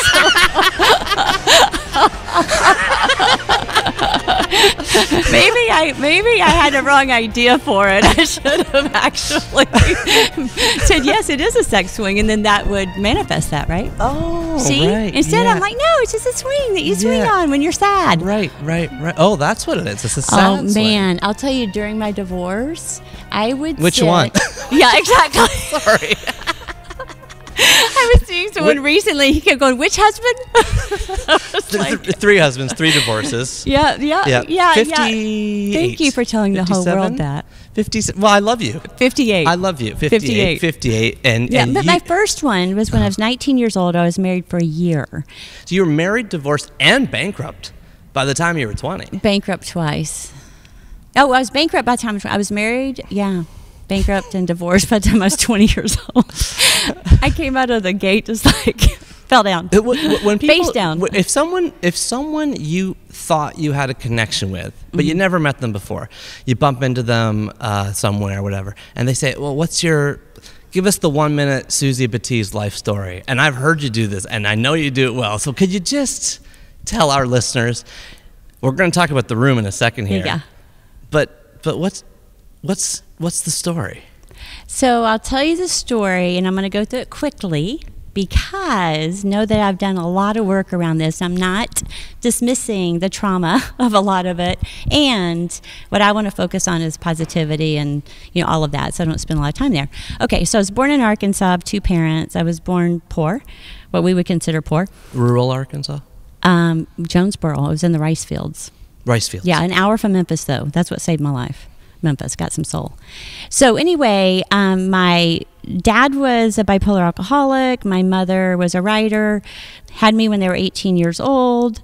Very violent marriage. And when I was 10 years old, they got divorced, and I was happy, which is really weird because what 10-year-old is happy during a divorce? Stepdad enters the picture at 12 years old. He molested me. And then I was raped at 16. That's how I lost my virginity. At 18, I lost my best friend, and I was married, bankrupt, and divorced by the time I was 20 years old. Lost your best friend? Yeah. Her name was Jackie. Yeah, she was amazing. Yeah, And how? in a car accident. Yeah. And it really, I'd already not trusted God, and that's when I think I finally threw the towel in. And I mean, I'm back there now, but for a lot of years, I wasn't interested in any sort of, I really developed a fuck you attitude towards God. And that's when I started striving so hard, I think, right? And that was the final straw. And that was what age are we here? 18. 18. Yeah. Your parents are divorced at 10. You're happy. You move in with your mom. I moved in with my mom. Your mom is addicted to painkillers. Yes, pain pills. She remarries. Yes. You have a sister with you. Yes. And there's the stepdad. Yes, which I didn't like. And they broke up one time. And I remember making the conscious choice as a 10-year-old, 11-year-old, of my mom was crying all the time and in her room and depressed. And I knew I didn't want to take care of her anymore. So they got back together. And I really sold out or made peace with something. I was like, I am willing to have this man that everything in me did not like and didn't trust in my house, so I didn't have to take care of my mother. Wow. Yeah. Despite the fact that there was sexual abuse happening. That was before the sexual abuse. Oh, okay. They broke up before that. I knew everything in my being, all my radars went off. And I was like, this is not a good guy. I just knew that at, 11 years old. And instead of, when my mom broke up with him and was sad and depressed, I made a conscious choice at 11 years old to have her get back with him. I was like, you seem to love him. You should get back with him. Because I didn't want to take care of my mother anymore. I'd taken care of her, I felt, my entire life, right? And I wanted to break. Yeah, you're 11 years old. 11 years old, yeah. And then he started molesting me when I was 12. And this is another reason I went to not trusting God, is that I used to pray. I was raised Church of Christ, very, very disciplined, right? A religious family. And I prayed to God every night that it not happen to my sister. I prayed and I said, I can handle it, but don't let it happen to her. God, you're making me cry. And then when I found out that my sister had been molested too, I really was so angry at God, because I thought, how? Because I prayed with every single fiber in my being every single night, pleading to please not let it happen to her. Now, of course, I've looked back and went like, how are you supposed to navigate that when you're 12? It's amazing that I've heard in therapy that actually when you're in a lot of trauma that you don't have access to your prefrontal cortex, right? So that's the reason I was never good in school. I was a C- student at best. And my therapist, I always thought I was not smart, that I wasn't an intelligent person. It was one of my hang-ups. And I was doing... Why'd you think that? Well, because I could barely make a C- on my test. Why'd you think that was? Well, what my therapist told me, because I was doing work on it, and she said, "What were you thinking about in class every day?" And I said, "Going home." And she said, "Yeah, so what happened is my prefrontal cortex was busy with the trauma. I don't know if it's but my brain was busy. So I didn't have access to the part of your brain that learns." Of course. And it made so much sense. Of course. Right? Yeah, because you're also one of the smartest people I've ever met. No, you are though, and you know that about yourself. So this is partly why this story is shocking for people that are getting to know you now, that, you know, you're extremely intelligent. So it's so you, okay, now you're 11. 12, this guy's coming back in the picture. You share openly, and you've shared openly a lot, and I appreciate your vulnerability. I know it's not an easy thing to talk about. You share openly how you were sexually abused. Mm-hmm. You give it the term molestation, which I don't even know what that even means personally. Yeah. Is that a specific word? Is that is that like a word from... I don't know. Now I guess they just call it sexual abuse, but... Yeah, I guess so. I always call it molestation. But then and then so this guy's in your picture for till how long?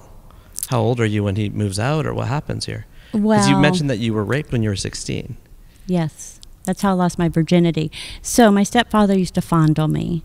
So he would come in the middle of the night, and I would wake up, and he's fondling me, right? And I used to lay like papers out on the floor. I used to try to block the door. I would try to shove clothes and I put papers on the floor because I was hoping that it would wake me up. And what is so ironic, Neil, about my path of always awakening, right? Self-awakening, is I think based upon that, I could not wake up. And then I would wake up and he would be mid-act, because my thought was if I could wake up, then I could stop him, right? Which is kind of crazy. Did your mom know about any of this at all? I don't know, you know. She stayed with him her entire life. She broke up with him a year before she died, which was another betrayal. That one I still get teary about. You know, you have your mother that chooses someone that hurt your child so deeply. Oh, so she did know about it eventually. Oh, yeah. It came out when I was 16. You're 16, and you are living an hour from Memphis, northwest Arkansas? Northeast Arkansas. So I was in northwest Arkansas a lot. And take me into that year of your life. 16? Yeah, the good news is, as I said... As a motorcycle whizzes by you. I told my mother about the molestation. My dad had a dream. He was very prophetic, which is, I think, where I get my deep spiritual roots in nature. He used to tell me how the universe worked when I was 4 years old. So I grew up being programmed in really metaphysics. Even though he was Christian, he got kicked out of all the churches he went to. And I didn't know until I was 40 he was talking about metaphysics. I called him and I said, "Daddy," I said, "you know that stuff you taught me when I was young?" And he's like, "Yeah." I go, "It's called metaphysics." He's like, "What?" So I started sending him books, which is real fun. Wow. Yeah. But anyway, so he had this prophetic dream that I was in a man's hands. He calls me, and I told my mother that I had been molested, or what, my stepdad had been doing. And wait, your dad calls you? My real dad. And he says in a dream he saw what? He said, "I saw you and your sister in a man's hand, and I want to know what's going on." Oh, wow. Okay, I just said I was going to play 7 or so minutes, and I ended up playing 11. And if that 11 felt to you like 1 or 0, it goes a lot deeper from there. I mean, we end up in the jungles of Peru. We end up in giant Latino family parties at her third husband's house, where this reeking family bathroom is like what prompted this idea. And the great line of her husband Hector saying to her, "Do you realize what you've done? You've taken the smell out of shit." And it just plumbs into the depths of human experience in a way that very few conversations I've ever had in my entire life, recorded or not, ever have. And so I owe Suzy Batiz an incredible debt of gratitude. This is her life story shared in this way really feels vivid, like a movie. And you know, we don't get a lot of listens on YouTube. I'm not a video-based podcast, as you know. Like, I haven't gone the whole 9 yards to get, you know, the big screens and all this stuff. So there's not a ton of views on our YouTube. But just the comments from those few views are like, Renee Panaccio 93080 says, I thought I would listen in for a few minutes, but I got hooked and listened to the whole thing. You are quite amazing, Suzy Batiz. You're still full of life, yet still vulnerable, open, enlightened, and very smart. Maybe your daughter who's in film school can make us a movie of your life. Keep sharing. Or this one, Steady and Free. Wow, that was such a beautifully expansive and expanding interview to witness. Such a confident exchange between two whole self-aware beings. Ready to release my story now. Thank you both. Anna M. Shekna says, deep, great, both of you. I'm speechless. Namaste. Sean Galloway, 74. Holy cow. Physical, mental, and spiritual. 3 core areas that influence and intersect with one another but deserve their own intentional attention. The incredible story behind the shit spray that seemed like a half-joke product given to me years ago. You just never know. You never, ever know the vast story and experience that lies behind the seemingly most mundane things. Damn. And it goes on and on and on. There was just, that was like a magical moment, and I really appreciate sharing that with all of you. I feel so lucky to have recorded that conversation. Suzy, by the way, has since met the love of her life. We have not been texting as much. She said she's been in a love cocoon, and she has been in Dallas, but also her other place that she lives, which is in Ojai. She is still running Poopery. It's been doing better than ever, and her spray product, Supernatural, all kind of essential oil and natural product based cleaning items, is also going gangbusters. And there's a quote that comes later in the show. I'll just read it to you now. I commit to expanding my capacity for abundance, love, and joy every day as I inspire others to do the same. Holy cow, that was just a blow your brain conversation with Suzy Batiz, who gave us 3 more books to add to our top 1,000, including number 640, Loving What Is by Byron Katie. We go deep onto that one. And it is, by the way, in my top 20 books of 2023. It's a great book. Number 639, The Big Leap by Gay Hendricks, who has become a mentor to her, which is wonderful. And that book I also read and I also loved. And then I think the third book was an asterisk, was it not? Yes, it was. It was Man's Search for Meaning, which I mentioned earlier, has now 1, 2, 3, does it have 4 asterisks on it? It's also picked by Nora McInerney in 91, Edward Packard in 92, who just emailed me. Edward Packard, doing well, just wrote a new book. And so that's the story with Miss Suzy Batiz. All right. Now, funny thing is, the next conversation, chapter 124, is also down in Texas, but I did not go from Dallas to Houston. It was just around the dates in the schedules. I flew down to Dallas and flew home for that conversation with Suzy, and then I flew down to Houston and flew home for the next conversation with Martellus Bennett, who weaves Willy Wonka and warrior wisdom. Oh my gosh. Martellus Bennett, probably best known in cultural press for his championship NFL career, which included the famous Super Bowl 51 comeback when the Patriots were down 28-3 and they rallied for a 34-28 win in OT. But now Martellus, who goes by Marty now, as well as the new moniker he's coined called Mr. Tamanoshi, even though he served as a starting tight end in the Super Bowl and won all these things, he just quit football. He quit football for 10 years, did a great job. I mean, him and his brother just really dominated the NFL. But now he's this incredible multi-dimensional, multi-hyphenate artist. He wrote an award-winning children's book called Dear Black Boy. He's been tracing his family's pre-slavery origins in Senegal, which we're going to talk about here. He's been writing and releasing hip-hop albums, and he always speaks up and speaks out for what he believes in. This is another live in the stump garden outside with the grackles going outside. It was just a really warm and wonderful day, a beautiful heart connection. I really love doing these conversations in person when I can. Let's jump into the conversation with Mr. Martellus Bennett from chapter 124 now. right? You know, like you left, you don't know where you came from. There's a severing of our ancestry purposely, brought upon black people in America when they were brought over as slaves historically. I don't agree with that. Okay, tell me. I think that's a slave owner story. Ah, okay. Right?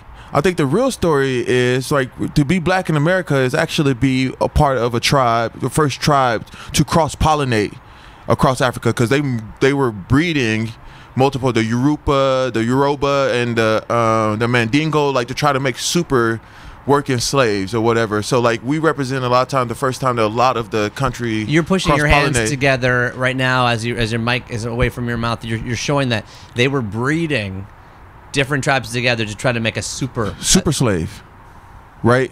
And those super slaves are what you will call the Black Americans, right? It also represents like our ancestors, like any of us, the Black Americans who are here, we have some of the strongest ancestors ever. Think about the strong people that have been through, they had go through so much just so that we could be here today, right? We come from strong. Oh my God! The scenes in Book of Negroes by Lawrence Hill, the scenes of just coming over on the boats, those chapters. I don't know if you've read that book of Negroes. I gotta send it to you if you don't. I mean, it's just like, as you say, if you got here, I mean, you were put through hell and back. 100%. We're here. It's no different for being here today and being black and educated. Like this system, America was set up to succeed as black. Black people weren't even looking at as full people at one point in time. They didn't even count us, right? Talk about being counted out. No, I'd rather be counted out than to be half counted. It's still happening with the way they're structuring the ballot boxes and so on. 100%. Yeah. Like we weren't even allowed to vote. We were like, our vote just started mattering not even that long ago. Like, you know what I'm saying? My grandparents couldn't vote. What year did black Americans get the right to vote? It had to be in the 60s. Wow, that late. Yeah, we always talk about the kind of women's right to vote happening in Canada. In Canada, we use the 30s and 40s that they talk about with them, but you don't hear about the age. Women has a good movement because it's for women of all color. Like all women are included in that. But when you think about black people, it's only black people included in that. You know what I'm saying? So if you're not black, it's kind of harder to get these stories out there to get people to care. I'm just saying, I didn't even know the story. Oh yeah, it's crazy. So if but yeah, so just traveling over here and like going there, discovering, you feel like you go back because they tell you that, you do have ancestors and you do have ties there, but this country is built on the back of black Americans, right? Actually, who's more American than a black American, right? We finished this country through every single form. We helped build it. We built it. We seen it grow. We know the nuances, and we know how society, how everything works. We know how we know how all the infrastructures work, the systems, the cops, the police, politics. Like we know all this shit because it's always pit against us. So we had to be able to know all of the nuances to understand it. I always say that, like, to be an atheist most atheists know a lot about the Bible. Interesting, yeah. Because they have to be able to debunk it, right? Exactly. If you're going to take a position, or it's forced upon you to, exactly. To be able to declare yourself to be atheist means that you have gotten yourself perhaps to a place of education where you are able to articulate your position. Hopefully. Yeah. Otherwise, it's just not atheist, just an asshole. Right?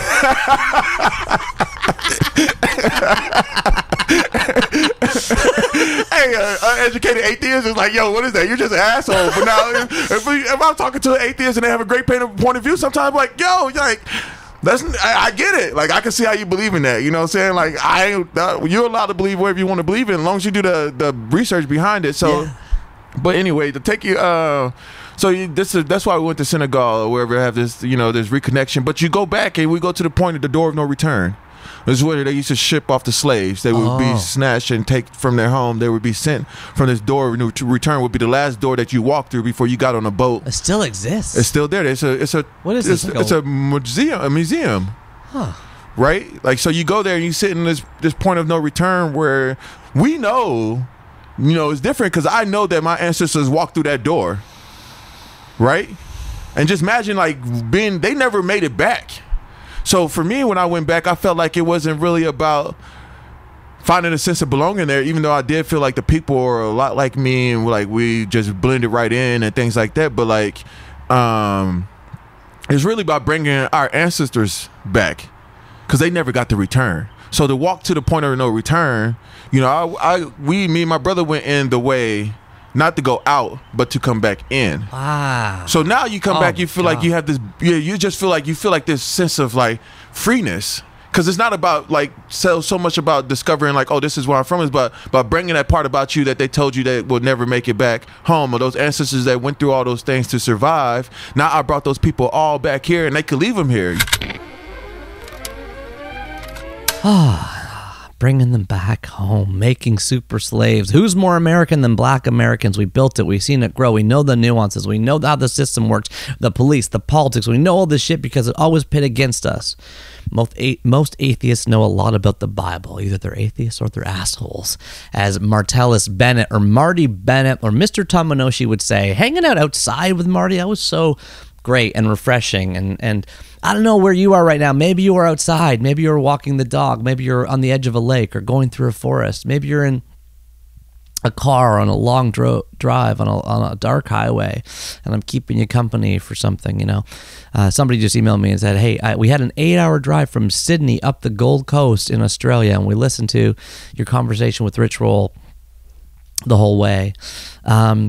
And so let's pause right now and do a little check-in. I myself just paused and did a check-in. So I was hanging out with you all morning, picking out clips, and then my phone was broken because this past weekend we went away for my dad's 79th birthday party, and it took a lot to lean in and put this kind of thing together. You know, my sister and her family were there, her husband, their kids.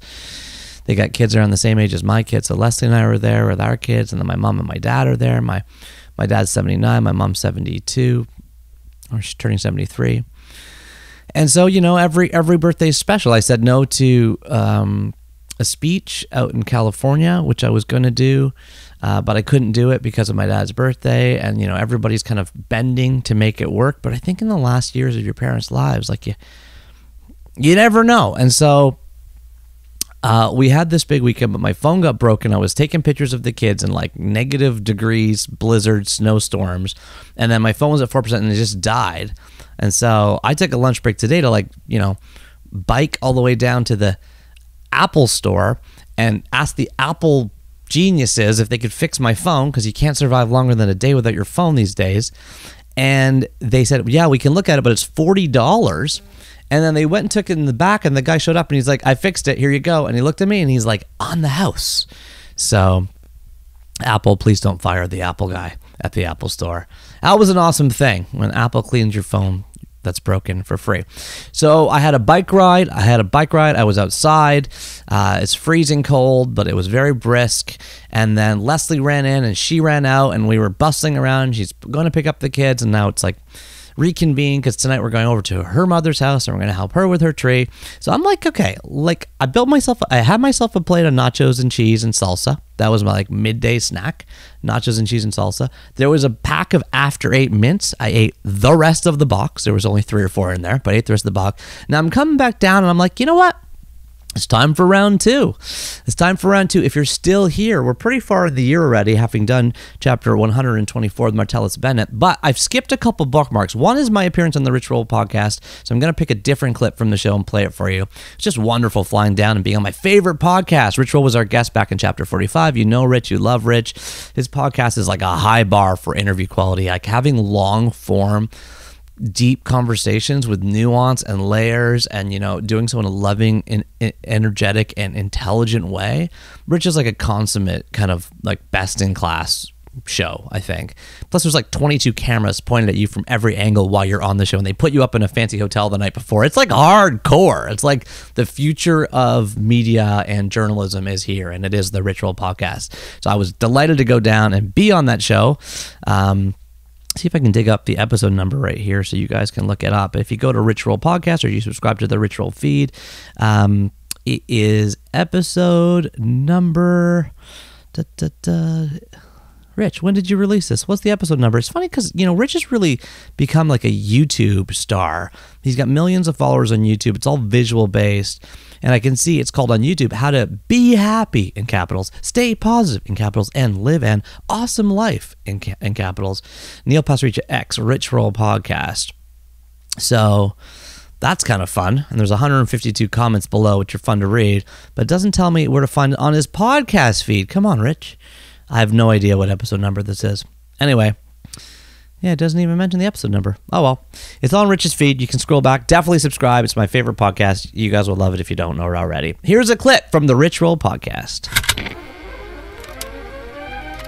Never before in the history of humanity have we had to exert such discipline to craft boundaries, to carve out time for that type of work. And, if you're not like super intentional and perhaps even goal-oriented, like I have this thing I want to achieve, whether it's I want to write a book or whatever, it's some creative thing, those goals will drive a recognition of the need for that type of carving out of time. But for the, average person who's working a job and is kind of doing fine or whatever and is busy and it's like, I'm just trying to like do my thing and raise my kids and, maybe have a little bit of fun on the weekend.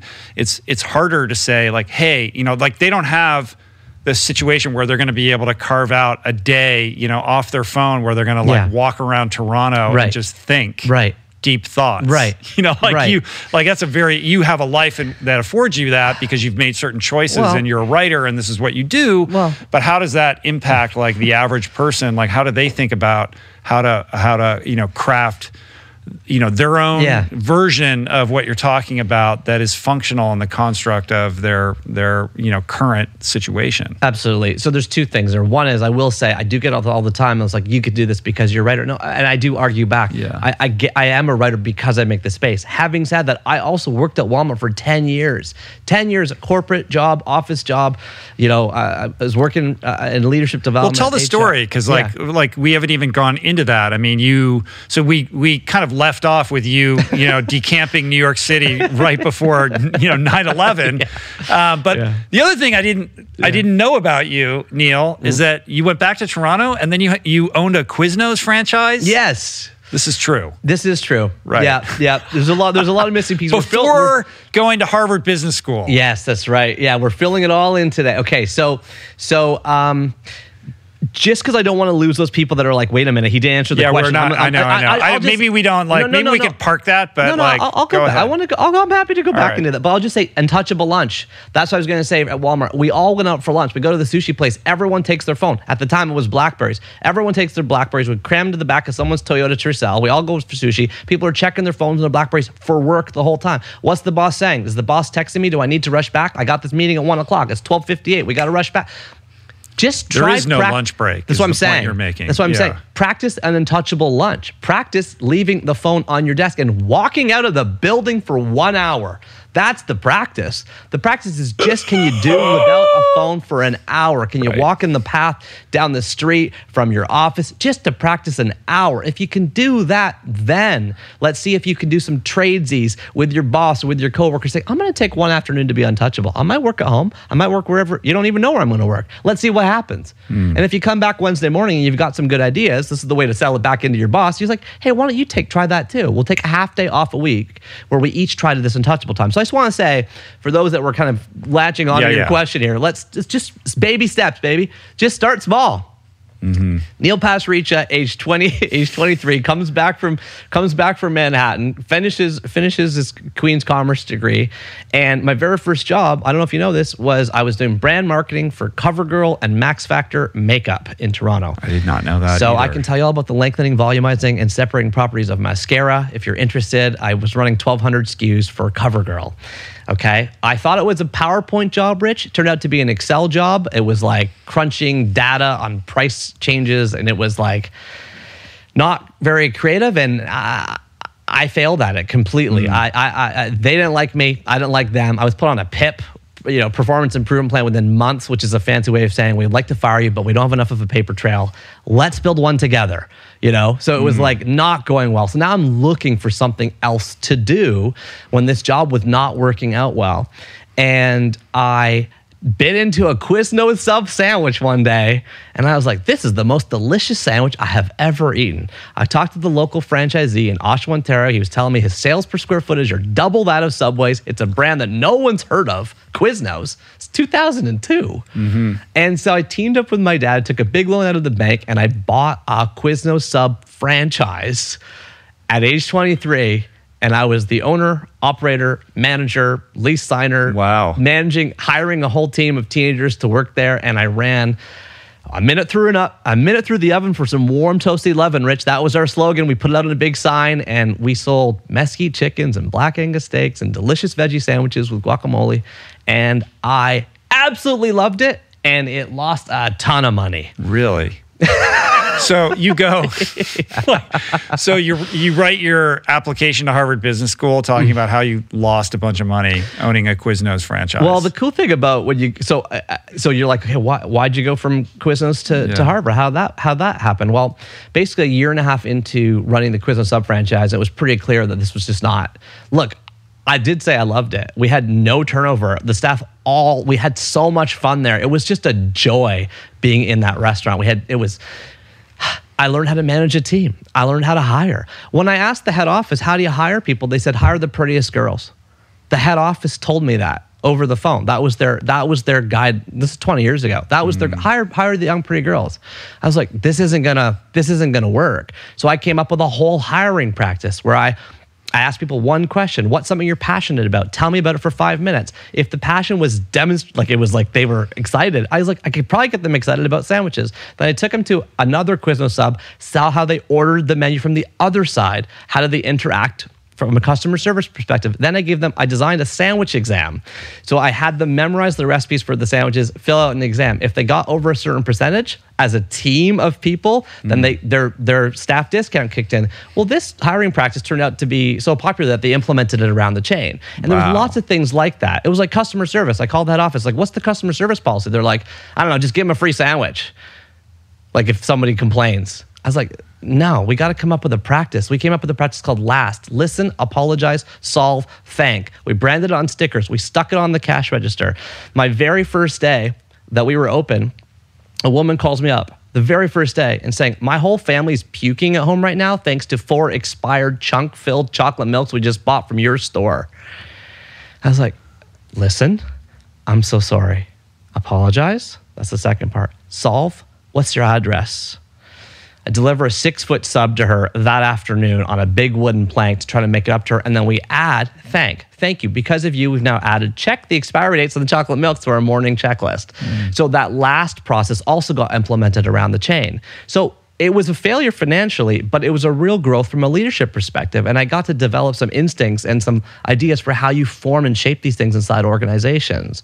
So after I sold the Quiznos sub franchise and I was deciding what to do next, Quiznos called me up and said, why don't you be our director of operations? So I then become the director of operations for Quiznos head office. Oh, wow. That's interesting. So you're this lowly franchisee, but you're actually like drafting policy that's getting implemented across this gigantic corporation. I made a big poster called The Life Cycle of a J-Cloth because people were just using them and throwing them. I was like, no. It goes from the tables to the back bins to the bleach buckets. Like, we have to make them last 4 days so we can 4x our usage on J-Cloth. So yeah, I was doing stuff like that. Then I worked for Quiznos Canada as director of operations. And then, grad school often, Rich, is like, you don't know what you're gonna, you don't know what you want to do, so you may as well delay the decision by going to school. And because I had specialized early, and I wouldn't do that again now, like specializing in a discipline like business from when I was 18 years old, I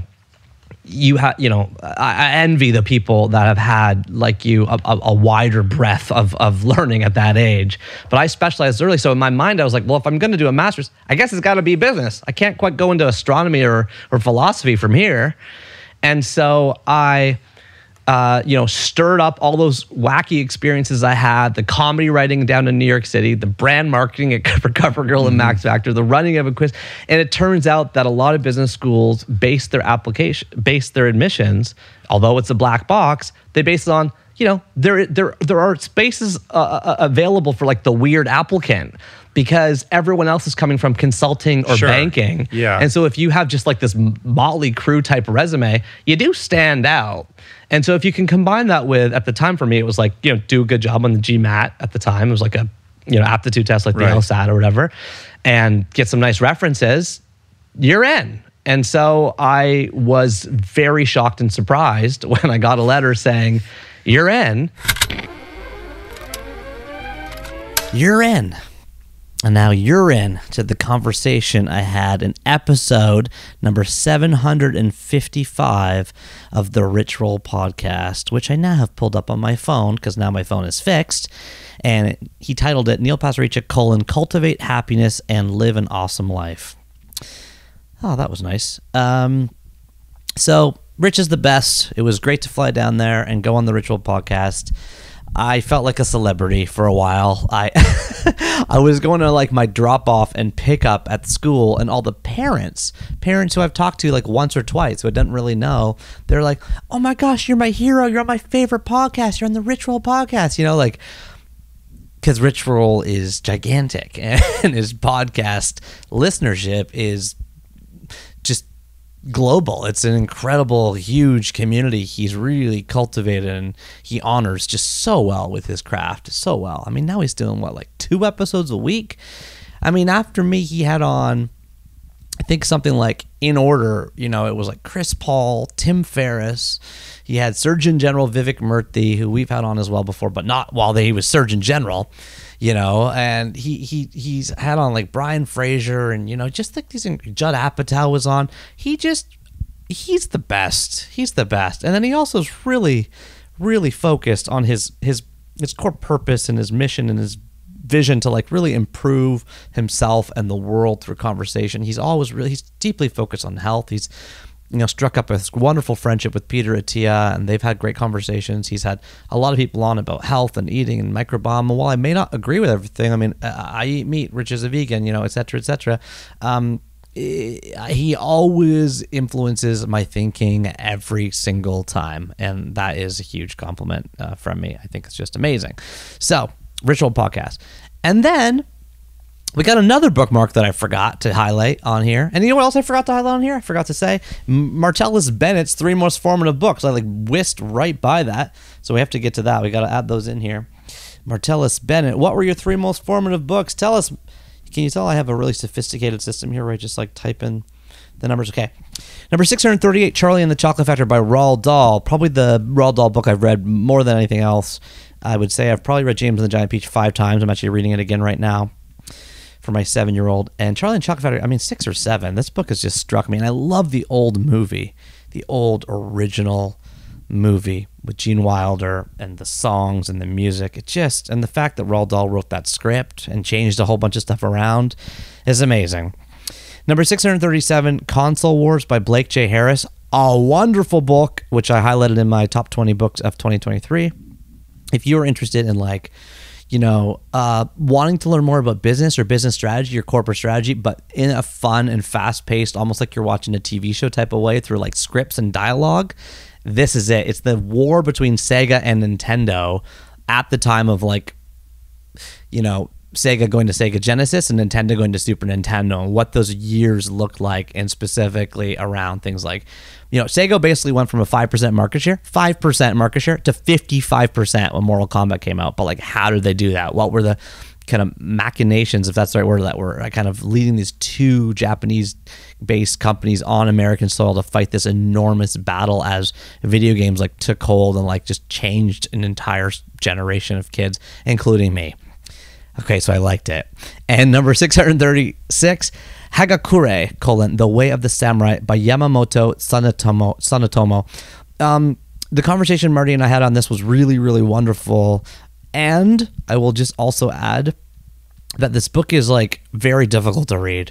I have it. I have the big hardcover. I flip around it, but they're like, it's like reading the Tao Te Ching, but not as accessible as that. So yeah, I think it's a great like pocket book or reference book, but for me, it wasn't something that I could like really, maybe I'm just not smart enough to grab it. I just, you know, it's one of those feelings where I'm just like, I don't quite get this one.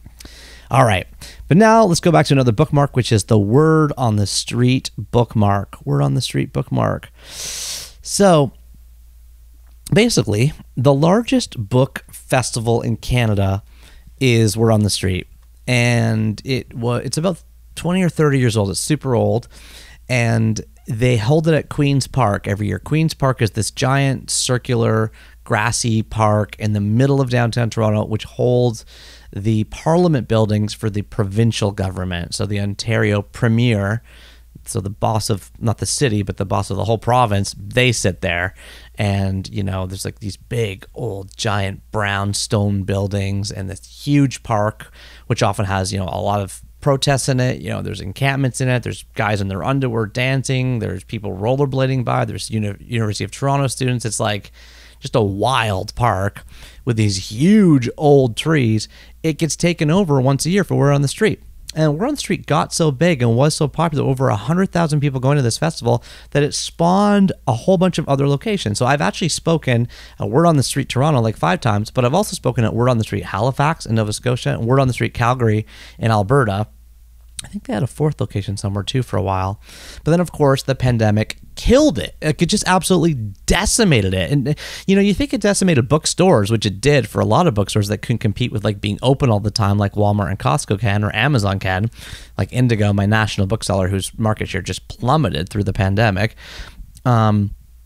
But what about book festivals, right? Like this other real life in-person thing that was, I think, conducive to the amplification of the joy of reading. And I think we as book loving people owe it to ourselves and our communities to lean into book festivals. And if we don't have a book festival, then we start a book festival. And one book festival you can model online if you want to do some research is Word on the Street. They get sponsors from publishers. They get sponsors from, you know, small craft publishers. They sell tables. They have food stalls, and there's like the smell of like those tiny cinnamon donuts and guys making shawarmas and all this stuff. And there's these little stages, you know, with like one volunteer AV team running it. In front of the stage, there's probably like, depending on the size of the stage, 20 to 50 to maybe 100 fold-up chairs, and people walking by, stopping and pausing and listening. And of course, all the small craft publishers and big craft publishers and little bookstores and stuff all have tables where they're selling books, and they sell books beside every stage as well. So when I came off the stage at being on Word on the Street for I think the 6th time, there was another story bookshop where my favorite bookseller, Sarah Ramsey, from back in Chapter 4, went to go work after Book City, and she's not there anymore, unfortunately. But, you know, another story was they're selling copies of our Book of Awesome. And so, you know, you stay back, you sign, and maybe it's just 20 books, or maybe it's 5, or maybe it's 2. Or maybe it's 100. It depends on the year and the weather and who's there and how much money they have and all this stuff. But it's a connection about the love of books. And that is a rare kind of purpose-based organization these days. Anyway, I love going to Word on the Street. I love how fun it is and how all over the place it is. So here's a clip from me down at Word on the Street. And I think for fun, let's do a clip from the Q&A. I'm going to do some back and forth in the Q&A now. What's your favorite bird? Oh, okay. Well, my spark bird, and birding lingo for those that are birds, spark bird is the bird that got you into birding. And so for me, it's a rose-breasted grosbeak, because during the pandemic, I was like, what the heck is that bird? It looks like a robin, but it looks different. And I figured out it was a rose-breasted grosbeak. That got me into it. And yeah, I still have an affinity for Blue Jays, too. Oh, yeah. Toronto, Canada, I know. Blue Jays, it's there hard. we go. I know they're a bit pesky, but yeah, they're stunning and they're beautiful. Could you just repeat what we should do in the morning? I missed it. The morning, yeah. It's three prompts. You just write down, I will let go of. Okay? So you try to crystallize and eject an anxiety. And there's a reason why every single religion, from Catholicism, Buddhism, Mormonism, Judaism, Islam, almost every world religion has a form of confession or repentance built into the religious practice. Meanwhile, the fastest-growing religion in Canada right now is none. And we have now a secular majority, which means over 50% of Canadians have no religion. So we've thrown the baby out with the bathwater here. There's a lot of value in saying something you need to let go of, that you need to get off your chest. And then I am grateful for. Okay? So you're now working that muscle to remember something positive. And I will focus on carving out a will do from your endless could do and should do. That's fantastic. Thank you. What do you think of children in sports who don't have an opportunity to fail? Oh, this thing is terrible. Yeah, what's up with this stuff? I know my niece is on a basketball team, and they're like, oh, yeah, it's fair play. I was like, what's fair play? She's like, well, it means everyone gets to play at the same amount of time. I said, that's not fair play. That's equal play. And fair and equal aren't the same. Exactly. Fair play means if you're benched, you suck. Are you stuck if you're bent? And you know, and that's a good lesson to learn. You know, and that's fine. You know, I was the worst player on my baseball team. It haunted me at the time, but you have to. Yeah. No, I think that this whole ribbon for everyone thing is just a terrible thing. Yeah, we got to get rid of that. I tell my kids when they suck at stuff. And I don't let them beat me at things. I want them to learn how to beat me at things. I don't let them beat me at things.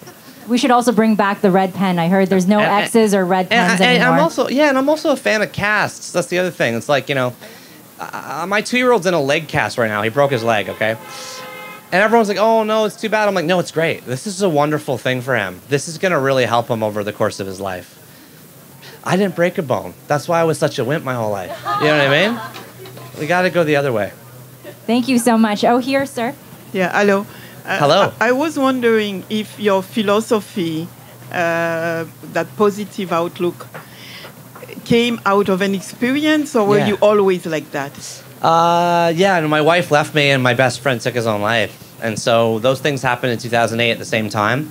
And so I started this blog as a way to kind of reach for something at 1000awesomethings.com. And for 1,000 days in a row, I wrote one awesome thing every single day. It got popular. It turned into, you know, and then people started coming to me saying, well, how'd you be happy? How do you do this? And I didn't have any answers for them because I was just writing about warm underwear out of the dryer. Sorry, I can't help you, lady. And so, but then people started asking me this question, and it sort of created this depressed sun in my mind that everybody's looking for how to be happy. And I was searching for it myself. So all I've done over the 12, 13 years since is just try to look for it and write about it as I figure things out. Yeah, and still figuring out a lot and still have a lot not figured out, so, yeah. Yes, hi. My question is about technology versus using Area 17 in the brain. Did you say? Okay, analog so stuff. What are your views on AI and its creativity power? It's just a... You know, 700 words or something? I'm pretty scared of AI personally. At the same time, I also really believe that, you know, the future bends towards optimism. I interviewed a guy for my podcast. My podcast is called 3 Books, named Kevin Kelly. And he really does make you think more positively over time. I see some people nodding. So it's just like, yeah, AI can solve a lot of things. I actually think that we have we're more likely to figure out cancer now, you know, than we were before. There's just a lot more likelihood that diseases are going to be cured, that, you know, we're going to figure out things about our body. I think lifespan's going to really elongate, all these, you know, quote-unquote positive things. And there will be massive new problems, and maybe we'll have to use AI to solve some of them. So it's just a wild time. I do. It is the thing that scares me the most. I've talked to my therapist about my fear of AI. Yeah. Because I am pretty scared of a lot of stuff that's happening out there. And the biggest thing is, like, someone could just grab 2 seconds of this voice off of my podcast or off of here. They can make me say anything, and from any perspective. We won't be able to trust photos and videos anymore. And then you get a destabilization effect on reality itself. And then I think what happens is, right, reality becomes destabilized. And then I think we go back to tribal. And then I think we fall back to tribal, which is us in a room sitting together like this, not in a room, but all hanging out together. And then we start to believe like things like the town criers again, because we can't trust media. So I'm just sort of like, I think this is going to be a wild few years. Yeah. But I hope it bends towards positivity over the long run. I do think that is what I'm holding on to. Hello, I'm Julia. I switched to a flip phone this year because I also am a social media hater. Yeah. And I've been working towards kind of mindfulness. And I was wondering, do you meditate, and how much value do you put into kind of how much value do you give meditation in your own life? Yeah, I've tried so hard to. I know that's good for you. There's all kinds of research about it. I know it. I even did the Transcendental Meditation course, and I just struggle to sit still. I don't know if you could tell.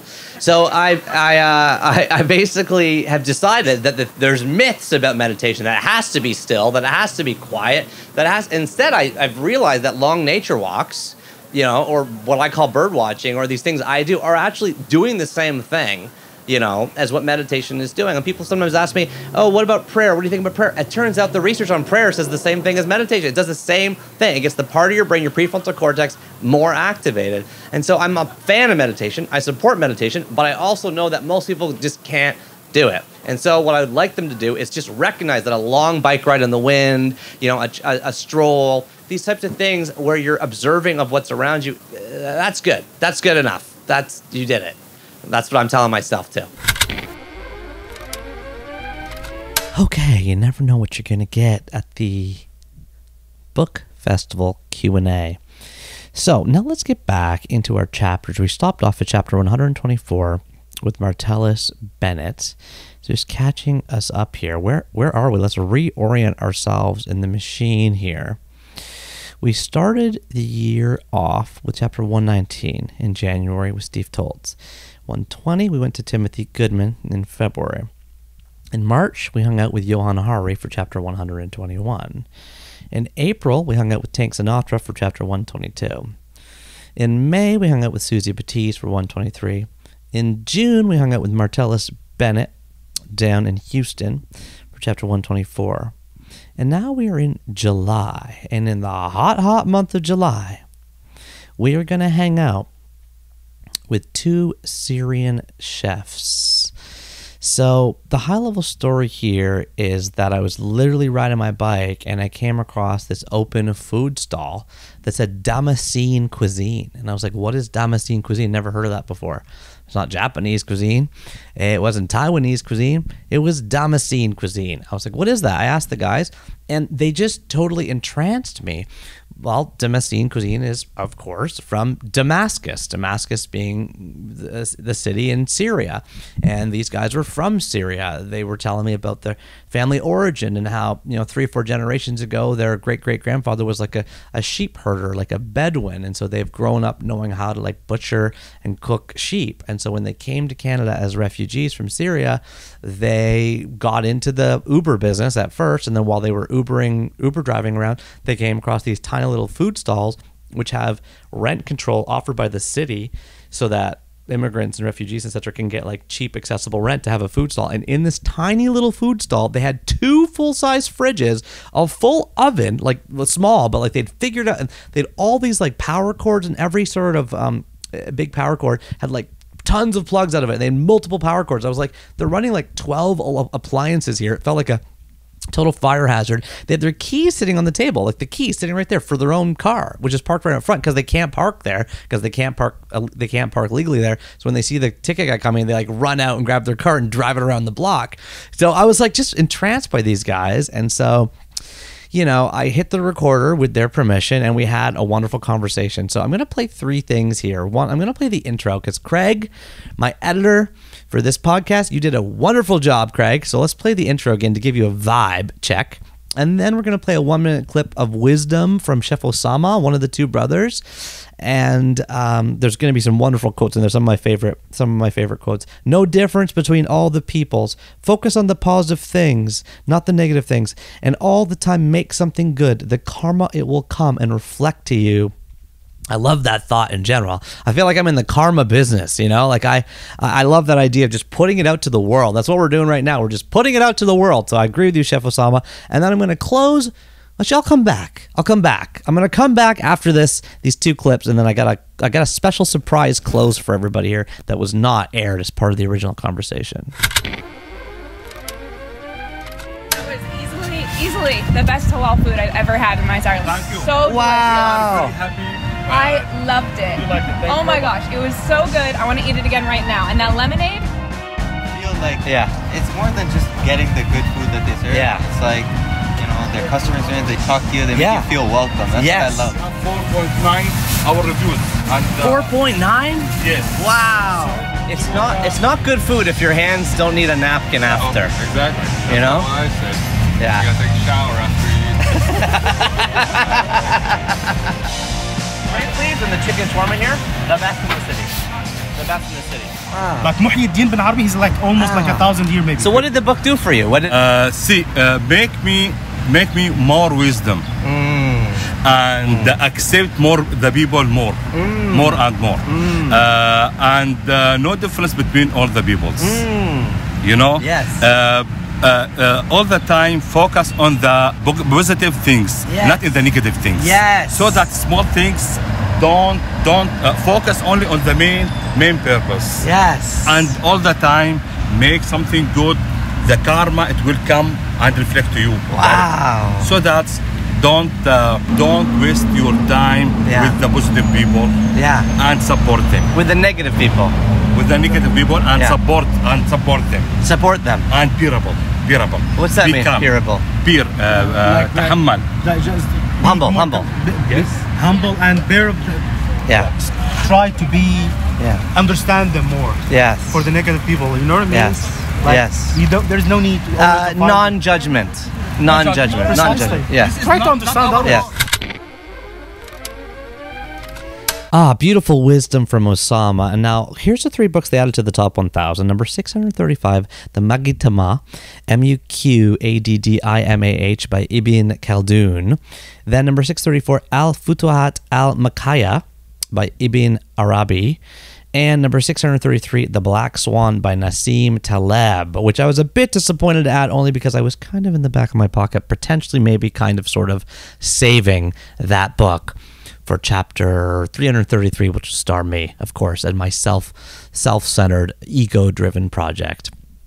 Just kidding, but I was thinking I should do a show where I continue adding books, as I did in chapter 100, where I add sideways stories. So maybe chapter 200 I'll add a book, and then this was going to be one, but now it's not. I can add an asterisk. It's a special book. If you have not read The Black Swan, and I cannot vouch for the other 2 titles, which are both they read in Arabic, and the titles are in Arabic, but I probably could find English translations. The Black Swan is a wonderful book which essentially says no one knows what's going to happen, so you may as well try everything and just give it a go and see what works and see what sticks. That's it. That's the whole book. That's basically what it says. You know what I did after reading that book? Started this podcast, started an email list, started a book. Just start random stuff. You don't know what's going to work. Just do it the best you can, and you never know what's going to become a black swan. Black swans are really unpredictable, even though we think we can predict them. Black swans are disproportionately net positive or negative events that happen to us without warning, but which we think we can predict next time, like the creation of the iPhone or the popularity of Britney Spears or how you met your spouse, etc., etc. Go to parties, try new things, and give it your best shot. All right. Now, oh yeah, I did say I had a surprise for you. Here's a surprise. I went back recently past the stall, and this is a surprise postscript suffix conversation that I had with the chefs. Here we go. Okay, it's a few months later. I finally drove by this amazing shawarma stall again. I'm at Chef Harwash, Harwash. What's the address here? 707. 707 Dundas Street West, Toronto, Ontario. If you live in Toronto, you come down. You can look at the reviews. It's 4.9. 4.9 must hurt you. Like, who's the one bastard that gave you a 3? Like, look, it's a matter of perspective. Like, food, maybe some people won't like it, some people don't like it.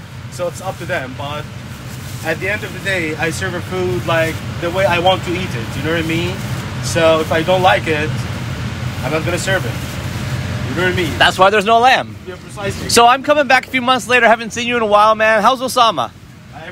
He's good. He's good? Like, yeah. I didn't see him here, so I thought I was worried for a second. No, maybe you're going to see him after half an hour or Yeah, Friday night. Yeah. All right. And how's it? Did anyone ever come by? Say that? Did anyone listen to the show, or what happened? Of course, man. Like I told you, like in the past, since the broadcast, like a lot of people came and like hey man, like we heard your broadcast with the 3 books and all of that. I said that's amazing. You know what I mean?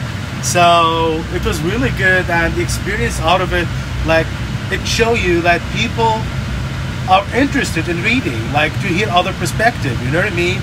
It's really heart-opening, eye-opening experience. So yeah. Well, I felt like the conversation was like water. You know what I mean? Chapter 44 of the show, we interviewed Kevin, the bookseller, and man, I was just all over the place, hanging out on the street, and I feel like real life happens on the street. It doesn't happen on the computer. But I tell you something, man. Just to make you aware, you're a man that can break the ice easily. Like I've never seen someone like you, and I know in the afterlife, I think you're gonna be a super trade man or whatever. Like you know how to speak, you know how to touch people's hearts. Like this is what you're missing. Like when you start that dialogue, like immediately you connected to the human side, the humanity, like touch the heart. Like you don't look at the outer shell for anyone, and this is really an incredible experience that I did with you. And And I just wish you all the best. Seriously. You're making me cry. I was not fishing for compliments when I turned it back on. I just wanted to see. First of all, honestly, I came by because I wanted to get a pile of those grape leaves because my wife has been obsessed with them. Well, how long they last in the fridge?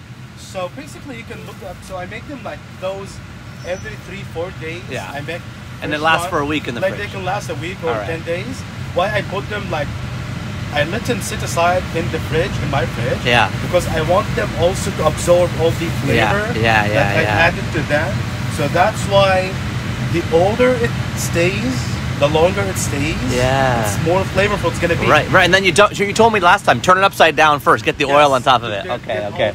And hey, by the way, I love one of those drinks. You can surprise me, tamarind or yogurt with lime, which I tried to make at home one time. Let me give you some yogurt. Whatever you have. And this is the best place.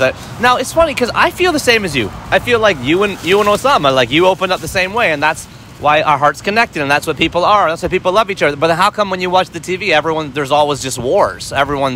They're invading Israel, they're invading Gaza, they're invading Ukraine, they're invading Russia. Why is it like that if we're all the same? Why?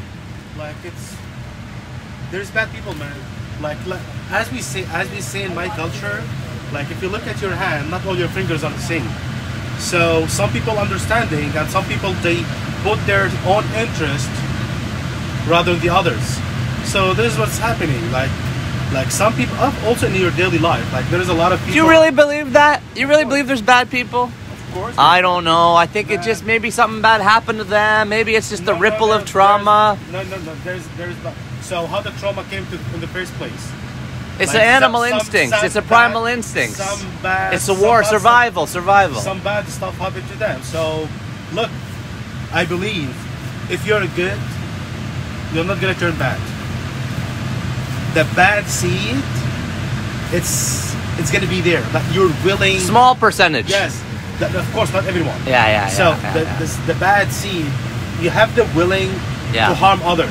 Yeah. Some people had that. Yeah. You know what I mean? I know. You can understand that. Yeah. Like you can not backlash. Well, our whole species has that. We eliminated pretty much every other species except the ones we can, the ones we could eat. Yeah.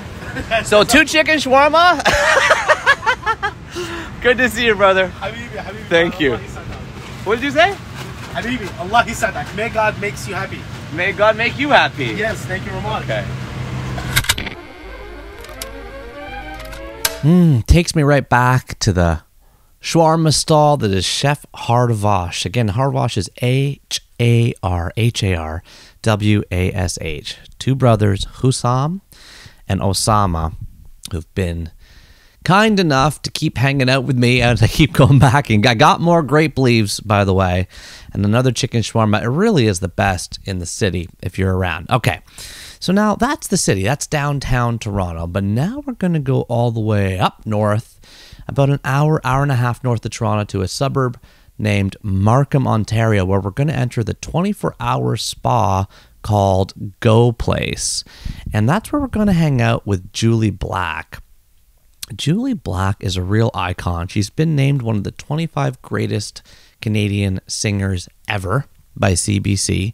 She's had multiple singles reaching top 10 pop, R&B, dance music charts. She's sung for the Queen of England. She's been inducted into the Walk of Fame. And as as we discussed, she took the bold stance of changing the words to Canada's national anthem on its largest global stage. The opening lyrics, for those that don't know, are like this. Oh, Canada, our home and native land. And what she did is she changed one word to as Neil tries to get his note here. Oh, Canada, our home on native land. So she changed our home and native land to our home on native land, which created a massive ripple effect and firestorm and front page news. But really, it starts to open up the conversation that we have been having on this show, and as the culture has been having, including our conversation with Guru Swami, the midwife, about how you position or think about, even in your mind or just in your behavior, about this concept of colonialism and settlers versus indigenous versus First Nations. How do you think about that if you are new here? How do you think about that in terms of land in general? And so Jully kind of waded in courageously into this conversation with a lot of kind of research and thought about it. But the conversation, and I was like not sure if I should play that clip because I have a whole bunch. There's a big clip that I was going to play with you all about the lyrics of the anthem and how she changed them. But go to the main show for that. But there was a conversation near the end of our chat that I thought was really valuable. It was about singleness. Jully navigating her own singleness as she gets older. And I just want to jump in right now. So, as always, she's got a lot of great pieces of wisdom. Let's head over into Jully Black with a little chat right now on being single. Here we go. Anyway, so there's a guy named Dr. Miles Monroe. He has since passed away. He's from Bahamas. He's a preacher, but he's more a teacher. And he spoke about, he's a whole series on singleness and understanding that from number one, you're born single. Yeah. It's not this whole thing about you're born single. And it's true though. People overlook that point. Yeah, sure. You were single your whole childhood. You're single your whole childhood, most of your life. And then he was talking about, like, especially for women, this whole notion of having to be picked. And if you're not chosen, you're not selected, then you're less than. If you're not chosen, you're not selected. You're less than. You said because I wasn't chosen, I felt less than. You said that exact phrase. Yeah. Right. And then the whole pressure around having children. Oh my gosh. And all the things. Biological clock. And then I've also made some bad decisions on past relationships, so I had to kind of grieve that more than that, because there's some that I should have walked away sooner. But I also recognize I'm in therapy now around abandonment issues and rejection, my dad leaving when I was 10, me being born a twin. I had a twin brother who passed away right after birth, right? And so, but recognizing that I did spend time in this tiny little space with this person playing. I saw a documentary called Lone Twin. It was a National Geographic thing. I'm trying to find it now. It was years ago, and I can't find it online. I'm going to dig. But they showed the relationship with twins in the womb. Wow. And you fight, and you laugh, and you press up on each other, and you do all type of things in there. I'm like, imagine that was me and my brother. He was born alive. He came out. He was tiny. But you know what I mean? So he didn't last very long. No, my mom didn't know she was having twins. So that's why I like to do work with the NIC unit and stuff, and wherever I can, the neonatal intensive care. Whatever I could do, because it's personal. I mean, it's so personal. If they had that technology, my brother might have made it, But I feel like I'm living both of our lives. You got into that. Oh, wow. You feel like I'm living both of my lives. And you feel like you feel that separation anxiety, though. 100%. Because of both your dad at age 10, but also your brother at age 0. At age 0. And I feel it with friends, like even my two very close friends, Asra and Jen, they're my everything. We have such candid and open conversations where I was like, I had to share with them, like, sometimes when you guys leave, or you might be doing stuff with your other friends, like, I feel emotional. Like, I feel like, okay, what about me? Yeah. Oh. Anyway, they're helping me through it. Yeah. I know. It's good to cry. Oh, yeah. It is good to cry. Jada Pinkett recently said crying is like thawing out. She used that term, thawing. I'm thawing. That'll need to be hard. Yeah. Chapter 101 with Daniels, the directors of Everything Ever All at Once, they said to me, crying is our body's way of processing emotions that we can't verbalize, good and bad. I love that. And I think singleness is something a lot of us wrestle with. I think about my first marriage. I say to people, "Oh, you had a first one." I had a first marriage. Stop yeah. Okay. I think I married with all respect to this wonderful, beautiful woman. Read that in your book. I think I married her because she was the first person to like me. Yeah. You know what I'm saying? Did you move somewhere? You guys moved somewhere? You went Mississauga. No, was it someone away for school or something? Come on. Yeah. I went down to school in Boston, and then I got down on one knee right before. Yeah, exactly. And we got married the summer between those 2 years.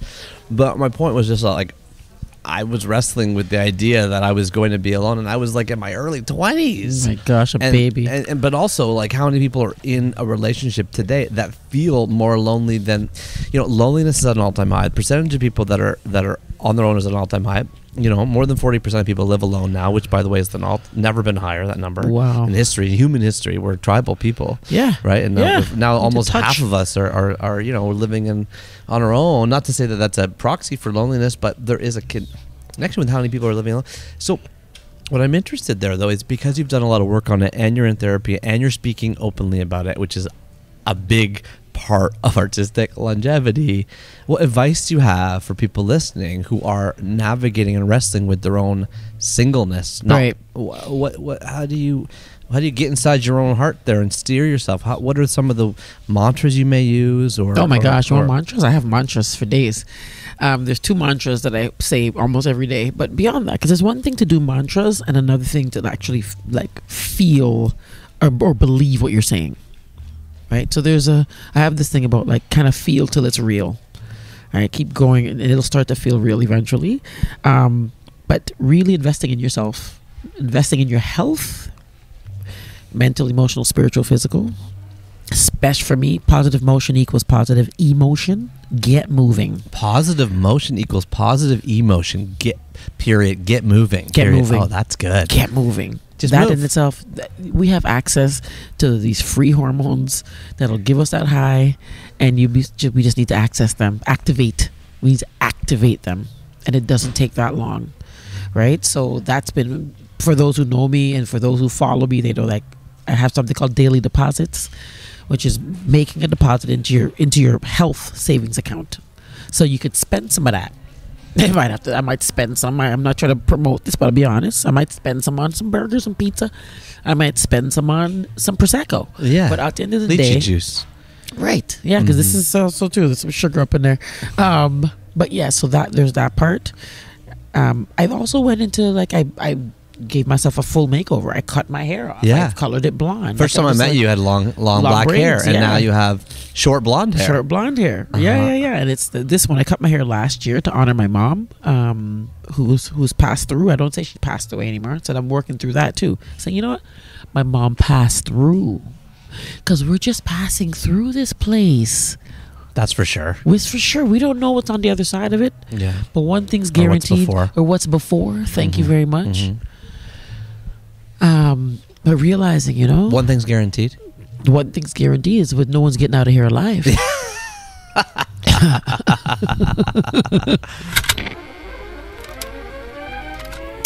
I could listen to Jully talk all day. Love so many things. She says positive motion equals positive emotion. Get moving. I like that philosophy of making daily deposits into your health savings accounts too. Earlier, by the way, there's so many other phrases that I didn't kind of slip into this little clip, but sharing things that happen through me, not to me. I guess it's similar to how she said her mom passed through here, not passed away. And then she also had this great phrase, I share my history, not my destiny. I went from a hater to an appreciator. She just has so many wonderful turns of phrase. It's just wonderful to listen to her.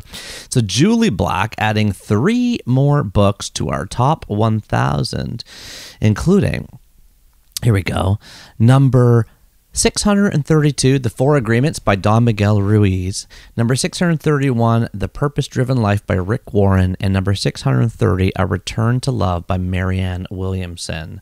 3 wonderful, soul-stirring, spiritual books that, as always with the top 1,000, we kind of go in different directions every single time. Now, it is time to move forward into chapter 127, where we hung out with Lenore Skenazy.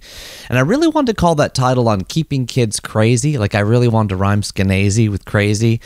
And it was alliterative and everything. But then I was like, it's not keeping kids crazy that we're after here. It's not craziness. And craziness shouldn't be used that way. It's Lenore Skenazy and killing coddling to create capable kids. Okay, so we went with a slightly different one. So if you remember way back, we spoke to Johann Hari.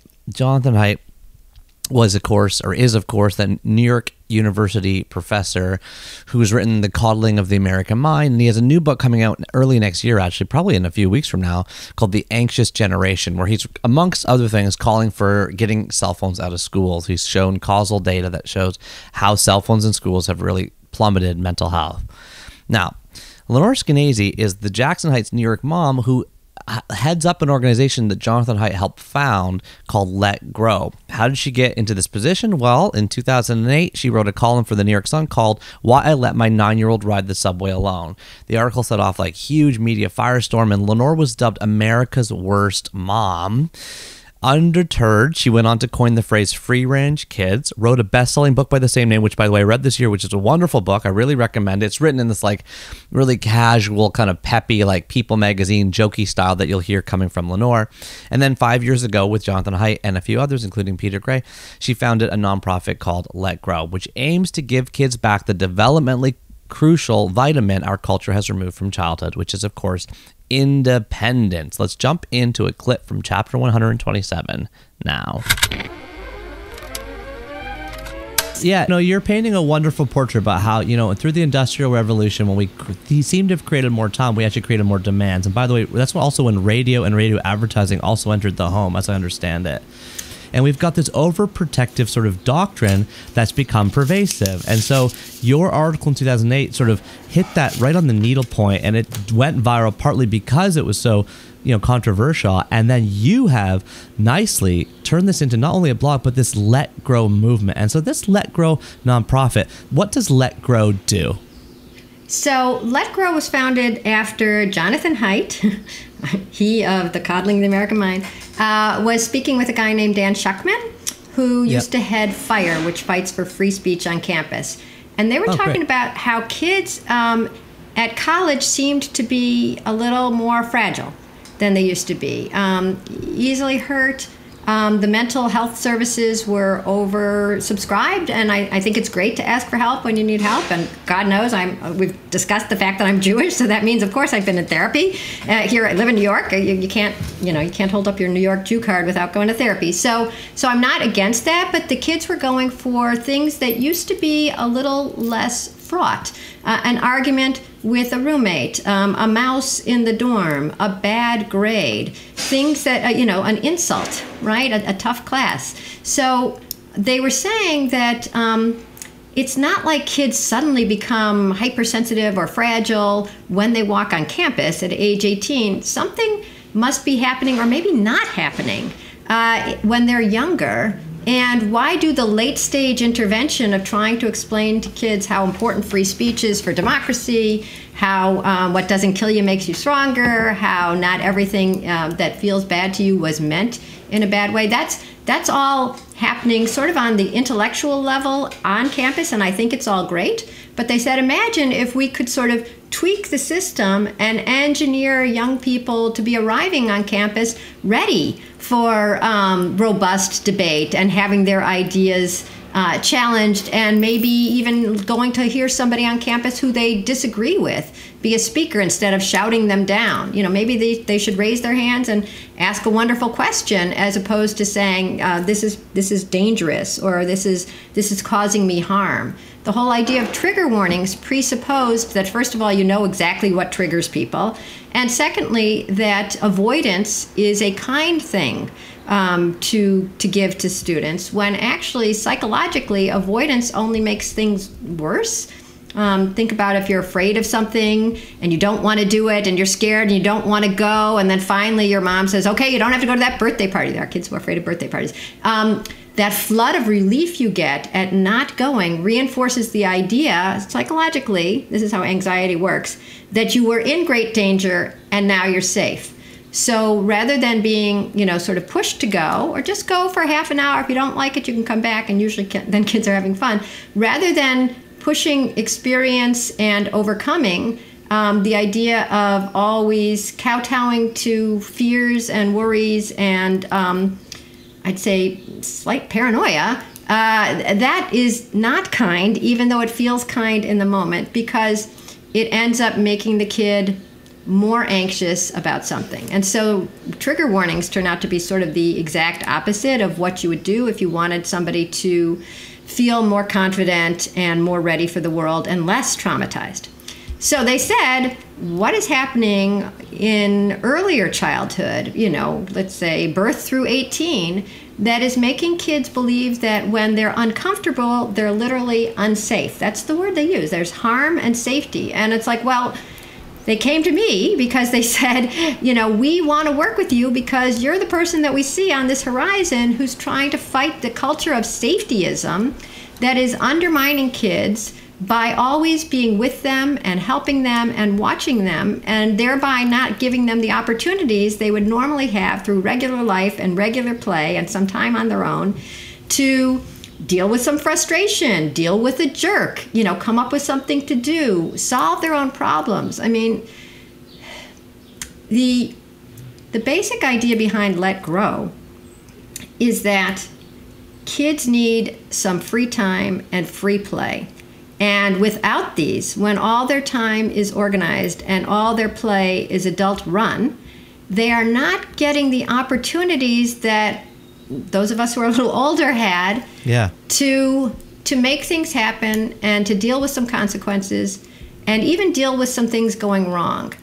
And I'll tell you, this is so strange, but basically, as I said, I'm part helicopter. And so if you're with your kids, there is no way that you, a normal person, not a helicopter person, just a normal person, won't jump in. If you see them doing something dangerous, if you see them getting in a fight, if you see somebody being unfair, if they look hungry, if they look tired, if you're a normal, caring parent, you say, oh, let's go now, or honey, that was his turn, or let me help you down, or make good choices. Always make good choices. And so I don't blame parents for doing that. What I blame is a culture that has made it impossible not to always be with our kids, because the minute we're with our kids, we're going to intervene. So Let Grow decided that our goal would be to make it easy, normal, and legal to give kids back the independence they need so that they do end up dealing with some things without an adult there who's going to optimize, who's going to help, who's going to be nice, who's going to provide the wipes and the snack, right? And right now in America, giving kids both those things, free unsupervised time and free unsupervised play, has been made to a certain extent taboo. And so our goal is to make it not just legal, passing laws to try to make sure that neglect is when you put your kid in danger, not when you take your eyes off your kids. But also, it's a very difficult task. What we're trying to do is show that something that's invisible and free is as valuable as the things that cost money and that you can see and you could get a trophy or a grade or even a college acceptance letter. How do you show that time just playing jump rope with a friend, or like I used to do, looking for four-leaf clovers, or throwing a ball around, or waiting for your turn on the swing with your friends is as valuable as somebody teaching your kid lacrosse or hockey or chess? It's very hard to believe that when kids are not doing something that an adult is teaching them, that they're still learning, and that when there's not an adult supervising them, that they're still safe enough to, to survive. Thank you so much to Lenore Skenazy. I like that phrase. Time playing jump rope with a friend, or looking for four-leaf clovers, or waiting for a turn on the swing is as valuable as someone teaching them lacrosse. It's so interesting how we have just, that old Peter Drucker phrase, what gets measured gets managed. Well, when we measure the results, when we start, adding test scores to everything, and how many events are you part of, and are you on the house league team or the single A team or the double A team or the rep team or the traveling team, like we just overemphasize these things. And I just love the way she put it, playing jump rope with a friend, looking for four-leaf clovers, waiting for a turn on the swing. You are navigating so many critical emotional skills, social skills. Hey, I always say to my kids, navigating boredom, like they'll yell in the car and say, can we have screens, or can we do this and that? I'm like, why? And they're like, we're bored. And I'm like, yeah, well, but getting used to like that muscle, that boredom muscle, like we're kind of forgetting that, don't you think? So personal update. I'm now, after this clip, back on the second day of recording this with all of you. So yesterday, we got all the way up to Jully Black. I was in my gray sweats, my orange hoodie, my black glasses on the brown couch. And then I was hanging out with you all day making this. And then Leslie came in and she said, hey, my mom is looking for some help to put up her Christmas tree. what do you think about us going up there? And so she drove up there with the kids, and then I hoofed it. I walked. But you know what? Here's the thing. After looking at a screen all day, recording all day, being with you guys all day, I just left everything here. Everything. I left my wallet. I left my phone. All I took was a key to lock the house, which I didn't really need to do. You know, I think locking things is also a bit overrated in general. Our van is never locked. In fact, the doors are hardly ever closed. But anyway, I walked up there. It's about a half an hour walk, and without having anything to do, I didn't have a phone to look at. I didn't have a podcast to listen to. I didn't have anything to fiddle with. I was dark, so I didn't have, you know, it gets dark early now. I didn't have anything. I couldn't take a book and read it as I was walking. I just, you know, was reconnecting with my environment. And occasionally I spoke to somebody, a stranger, but more often I was paying attention to how my body was feel. I was soaking in the smells of the fresh air and looking inside the houses that I was walking by and seeing Christmas trees and lights up. And, you know, that is its own type of physical and emotional and psychological release. And I don't do that enough. But then on the way back, I asked my older son, could you come with me? And he's like, no, I don't want to go. It's like a long walk. It's freezing cold. But by the end of the walk, we didn't force him to go, but eventually he said, okay, I'll come with you, Dad, unless he was going to drive with the other three. And on the walk back, by the end of it, he said, oh my gosh, he said to me, and it was said in a little kid way, but he said something like, I didn't want to go. It was freezing. I didn't want to walk. But now I feel like I just walk forever. I feel like I have so much energy. I feel like I have more energy after walking than I did before. And isn't that the way it is in general? So listening to Lenore is kind of like the perfect way for me to open up day 2 of me wading through these clips, finding clips to share with all of you. And, you know, if you are connected with a school or an organization in any way, I really encourage you to go to letgrow.org. Like what we have done with our local public school here in Toronto is we have, well, sent the link to letgrow.org to our kids' teachers. And the front page says, leading the movement for childhood independence, Let Grow believes today's kids are smarter and stronger than our culture gives them credit for. We're making it easy, normal, and legal to give kids the independence they need to grow into capable, confident, and happy adults. When we let go, we let grow. And are we there all the way? No, of course not. Like, you know, we still take our kids to school, whereas there are kids that walk to school by themselves that are the same age as my kids. And, you know, I'm like, wow, that's amazing. Like, we got to get there. So it's just, you know, the goal's not to be perfect. It's just to be better than before. But this work that Lenore is doing really kind of brings it front and center to my mind. And I think about it all the time. Now, and by the way, just on that, one last note on this is that if you do get her book, Free Range Parenting, which I really recommend, at the end of every chapter, she gives potential kind of challenges.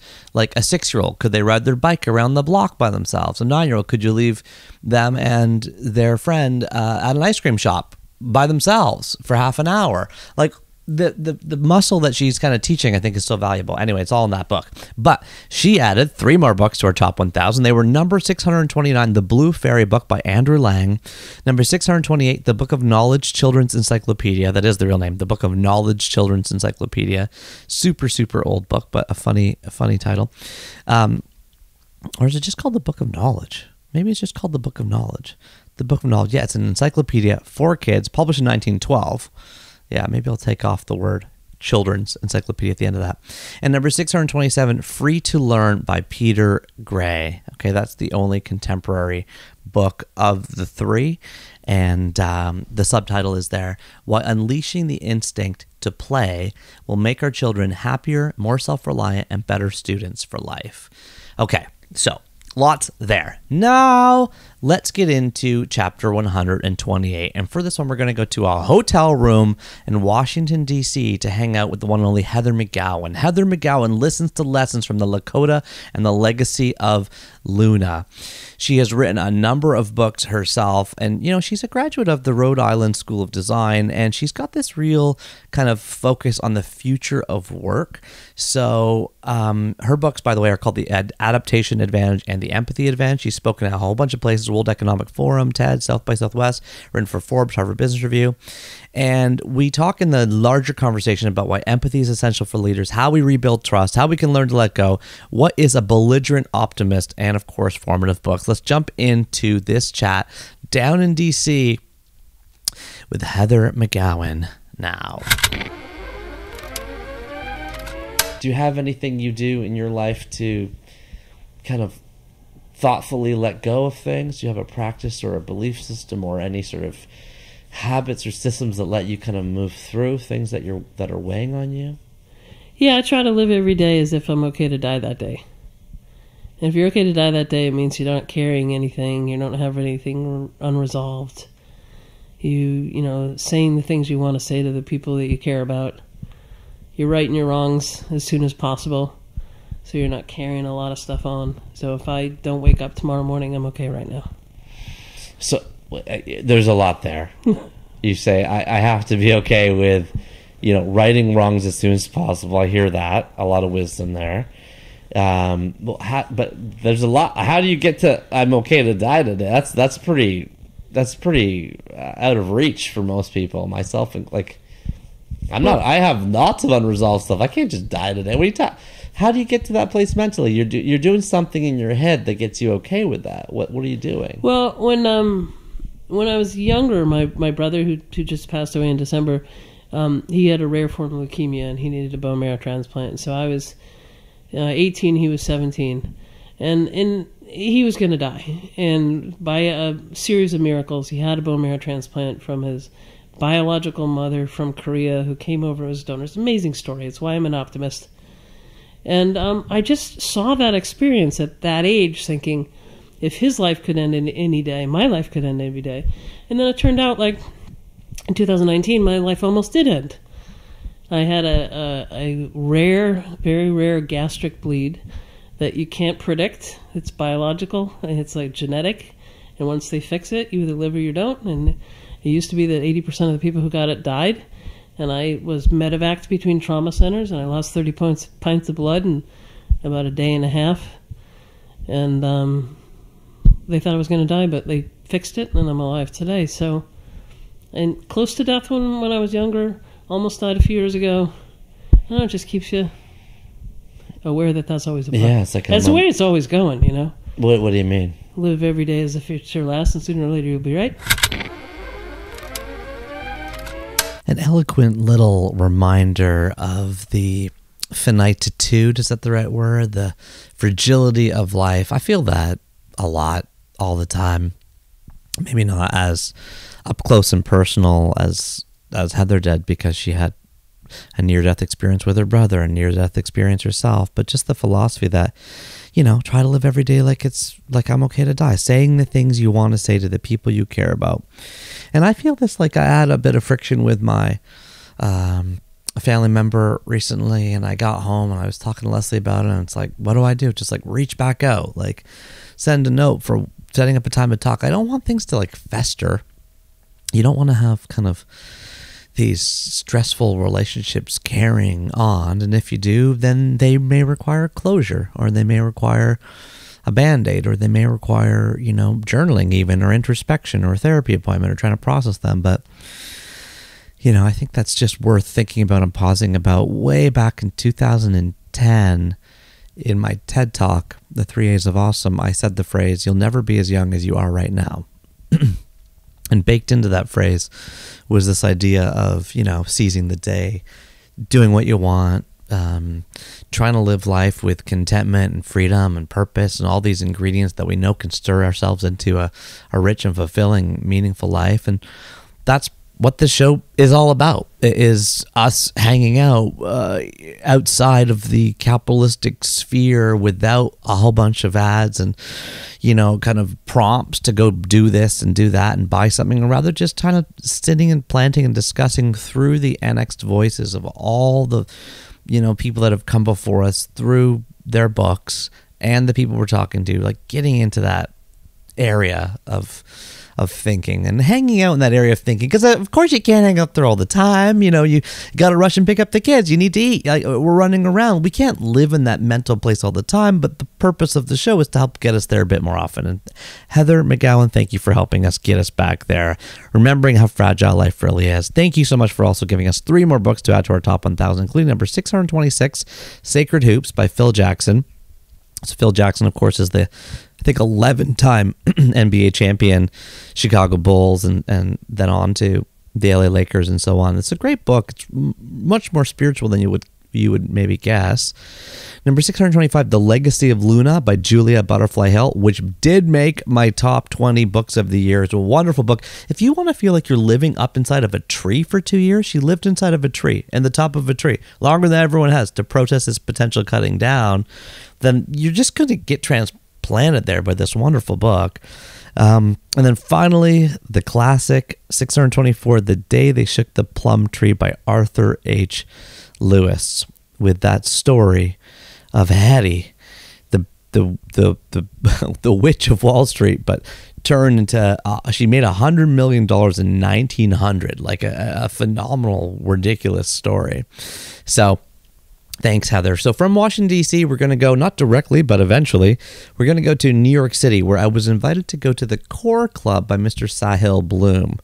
So Sahil is like one of these, like, I think of him like a Robin Sharma or a Tim Ferriss for the next generation, probably more like Tim. He's not just about like sort of life hacks and life improvement, which I think is a great area of overlap for the two of us, but he also does so in a spirit of generosity, and he's got a maniacal discipline, you know, getting up at 4:30, doing ice baths, you know, having blocked out periods of work time and writing time at 5:30 a.m. and 7:30 a.m. and all kinds of riches. But there's a lot to learn from, a ton to learn at. We got a lot of response from this show. So let's go down to the Core Club, New York City. This is like a super fancy, expensive, like, you know, social club in New York. We're drinking like $17 non-alcoholic cocktails with, like, you know, those dehydrated little like lemons that are in the corner, and they look all this cool different like shades of green, lots of ice cubes, and we hang out as the sun's setting and have a really wide-ranging conversation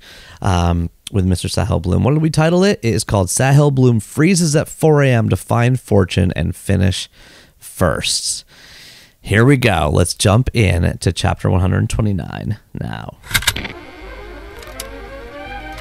I feel like I saw something on Twitter that you had posted once about like what rooms you're in. You had sort of used that as a bit of a. You had met some young guy who was coming up and talking to you and asking you like, "Hey, what do I want to do in my life?" And you're like, "If you're in rooms like this, you've got it already figured out." What's that metaphor that you use? Yeah, I mean, I used to call it like the rooms razor, like as a heuristic for life, to just think about if you can get into rooms where you're the dumbest person or the least successful person, good things start to happen if you do that consistently.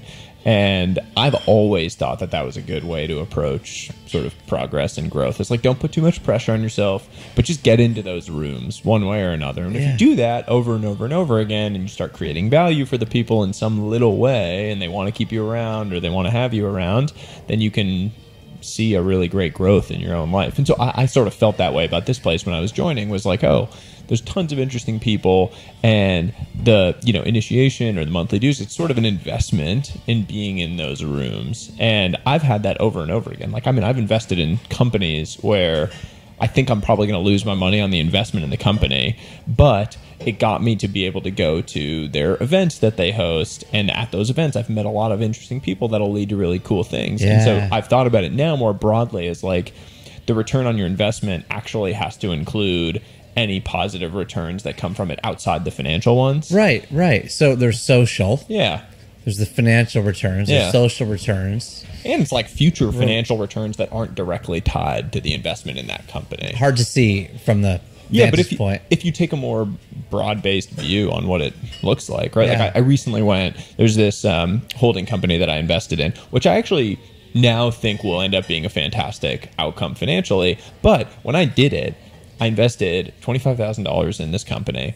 And I remember thinking like, I have no idea if this is a good investment or not, but I want to be around these guys because good things happen around these guys. I don't know how they do it, but they bring together great people. They're super smart. They somehow are like have this aura that's attracting amazing people and talent around them. And I want to be a part of that. Yeah. And so I would invest that to just be a part of that ecosystem. And that has paid off like tenfold. Like and what's the people an that I've met, example? they hosted an event in Miami recently that I got to go to as a shareholder of the thing. And I got to speak at it, and that led to a bunch of interesting relationships with people that were attendees that I got to spend time with over the course of these 2 days. And to me, that's going to be worth millions of dollars to me in the long run. These relationships, the people, the things we're all going to work on together. Now they're working on a deal that I'm somehow getting involved in. Like there's all this stuff that has sort of branched off of it, the value that it's created that wasn't necessarily the investment in their company, but it was the investment in the ecosystem and being there. Yeah, our guest in chapter 38 of the show, Ryan Holiday, always talks about going to the Tim Ferriss OTK event, or opening the kimono, this one-time, one-off, $10,000 a ticket. I'm making up the price, something ludicrously high event that Tim Ferriss hosted. And Ryan's like, I met my book agent there, my talent agent, all these relationships came out of literally this one event that he, as a young 20-something-year-old, sprung himself up to go to. So it's interesting. It's an interesting way to look at things, and it's also just the principle of if you're young and you reach out to someone that you really admire and they say I'm not doing phone calls, but let me know if you're ever in LA. You get on a plane and fly to LA the next day and just say oh, I'll actually be there tomorrow. Here's the 20 days next month I'm there. And it pays off. Those kind of little things. I mean, you can lie. It's a white lie that you can tell. Oh yeah, I'm actually going to be there in person to see you tomorrow. Would love to get together, whatever it might be. I recently did something like that with going to London. There was just someone that I wanted to spend time with and wanted to do it in person. I didn't want to do a Zoom. And so I just booked a ticket. I was like, hey, I'm going to be in London next week if you want to get together. And I ended up spending time together, building a great friendship that I think will turn into a bunch of interesting things and an interesting connection for the long term. That is the preternaturally wise Sahil Bloom, a mere pup in his 30s, talking about how if somebody says, when are you next in LA? And you admire them and you look up to them and you want to meet with them and you need that relationship, you say, I'll be there tomorrow. Just like what he's still doing when he's jumping on planes to get to England. But there's more to the story than that. A lot more to the story about how he was raised, what type of values were instilled in him by his father, who's, as Sahil says, got a real chance of winning a Nobel Prize, one of the most preeminent social scientists in the world, and has taught at Harvard his whole life. And his mom, who he says is smarter than my dad, actually, but there's something else deeper there. And it's certainly inspiring to hear people that are doing this type of work, time blocks, heuristics, razors, there's a lot of work being done to sort of strategize and think about how to live an optimal life. And it's done so in a really generous, spirited way. So I'm really grateful to Sahil Bloom for coming on 3 books. And I really can't wait for the fact that his big new book is going to come out. So this will be his first book. I don't think it's 2024, though. I think it's now January 2025. And he's shared with us in this bigger conversation what it's going to be really about around the 5 types of wealth. So that's going to be a lot of fun when that comes out in a year from now or a little bit more. So Sahil gave us 3 more books to add to the top 1,000. I've read all 3 of these ones. They're all great. They are The 4-Hour Workweek by Tim Ferriss. That's number 623. I still remember in 2007 picking that up in a bookstore and just reading it all the way through, or most of the way through, just being whoa, this is something else. And still a fan and follower of Tim Ferriss today, now 16 years later. Number 622, The Monk Who Sold His Ferrari by Robin Sharma. And number 621, 4,000 Weeks by Oliver Burkeman, who is going to be on 3 books at some point. We're just talking about when. He's got a second book coming out, so maybe we'll do it at that time. 3 more books on the top 1,000, courtesy of Mr. Sahil Bloom. All right. Now, only 2 more shows to get us to the end of the year. We got Ralph Nader, and we've got Mr. J. Drew Lanham. Now, this is coming out on the Winter Solstice, which is December 21st. J. Drew Lanham is coming out on the full moon, which is December 26th. So I'm going to play a clip when we get to that from a show I haven't even released, but I can't have a best of without it. We've kind of done this historically. We're in the best of. I've got a little clip from a show that's about to be released. But before those 2, Nader, Lanham, I did have a bookmark with Leslie Richardson, my wife, in a feature role where she's being interviewed all about peaceful parenting and sort of self-compassion. I look up to Leslie, as you know. I learn a lot about her. I learn a lot from her every day. And there's a ton of quotes and little excerpts, but let me give you a little tiny snip. So if you missed this bookmark or you want to sort of think about your own parenting and from the spirit of self-compassion, or you have friends in your life who are struggling with parenting, don't we all struggle with it, then maybe this clip will be helpful. Check out the full bookmark for the full conversation. But for now, let's go into Leslie here. Maybe you can kind of walk us through what a self-compassionate moment looks like. Yeah, for sure. So I think of self-compassion as being necessary in parenting in two ways, both preventatively, like we're kind of like preemptively, and then in the moment. And maybe in the moment sometimes ends up being like after. But I would actually, there could be three after the fact. But let's just do those two, because those are the ones that I think are when it's most important. So preventative self-compassion means that you are caring for yourself all the time as a person deserving of love. You are just giving this loving gaze towards yourself. And, you know, Kristen Neff would talk about this as the tender self-compassion, so that you're caring for yourself like you would your own child or a dear friend. You are really, you know, small little things like just staying in the shower an extra few minutes and like feeling how nice the water feels on your body, or treating yourself to getting into bed and watching that show that you love, rather than feeling like you really should stay downstairs and keep organizing your kitchen. I don't know, just being loving towards yourself. And I think as moms, we're so good at doing that for our children, and we aren't as good at doing it for ourselves. So we could think right now of like 10 ways we could do something loving towards our child today, right now. And it's harder, even as I'm trying to think of a real example, it's harder to think of the ways that we can be loving towards ourselves. But it's thinking like every single day in the small little moments, what do I need right now and how can I give it to myself? Honoring what you need before you feel the frustration or rage or disappointment when your needs weren't met. So it's even looking at your calendar and noticing that there's going to be a day after school where you have one kid going one direction, another kid going the other direction, and your partner coming home late, and you're going to need to have a grandparent or a babysitter come over that afternoon. And you're then being loving towards yourself, realizing where your limits are. And so I really think that there's a lot of like planning. There's both this like warm, tender love, and there's also logistical planning in supporting how you're going to be supported to the best of your ability. So that's kind of a little bit maybe more like practical than how some people talk about self-compassion, but I think it's a really important part of that self-compassion piece. And then the other part is in the moment. So, you know, in peaceful parenting, we talk about the first and foremost strategy to being a peaceful parent is your own self-regulation.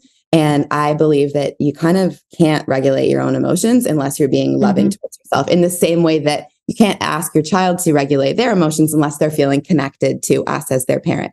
We're adults, we have a fully developed brain. And so we actually need to offer ourselves the connection that we need, the love that we need in order to self-regulate in a tricky moment. So Dr. Laura Markham uses the phrase stop, drop, breathe. And I would really say that self-compassion is integral in that moment of a challenging parenting interaction with your child. So, you know, let's say last night at dinner, my son spilled his second cup of milk on the floor, and everybody seemed to be talking all at the same time. It was loud, it was busy at the dinner table. And if I wasn't using self-compassion, I would have like jumped right into, why did you spill another cup of milk? Oh my God, this is so annoying. Now I'm cleaning this up and please stop yelling at me. And, you know, like that, you know, traffic controller that we sometimes get into as parents. But being self-compassionate meant that there was just a tiny little pause, a tiny little breath, that stop, drop, and breathe, where I actually said inside my head to myself, like, wow, this is an overwhelming moment. Like there is now a second glass of milk on the floor. You worked so hard today to, you know, set everything up for this lovely family dinner on the second week of school here in Toronto. And you know, everybody's sitting around the dining room table and you're hoping for a lovely connection with your family. And now you're on your hands and knees cleaning up another milk and everybody's yelling. This is a hard, and it is just those, you know, those 3 tenets that Kristen Neff talks about in mindfulness, self-compassion, that it's being mindful of what the emotion is, that mindfulness. So overwhelm was the emotion that I was feeling.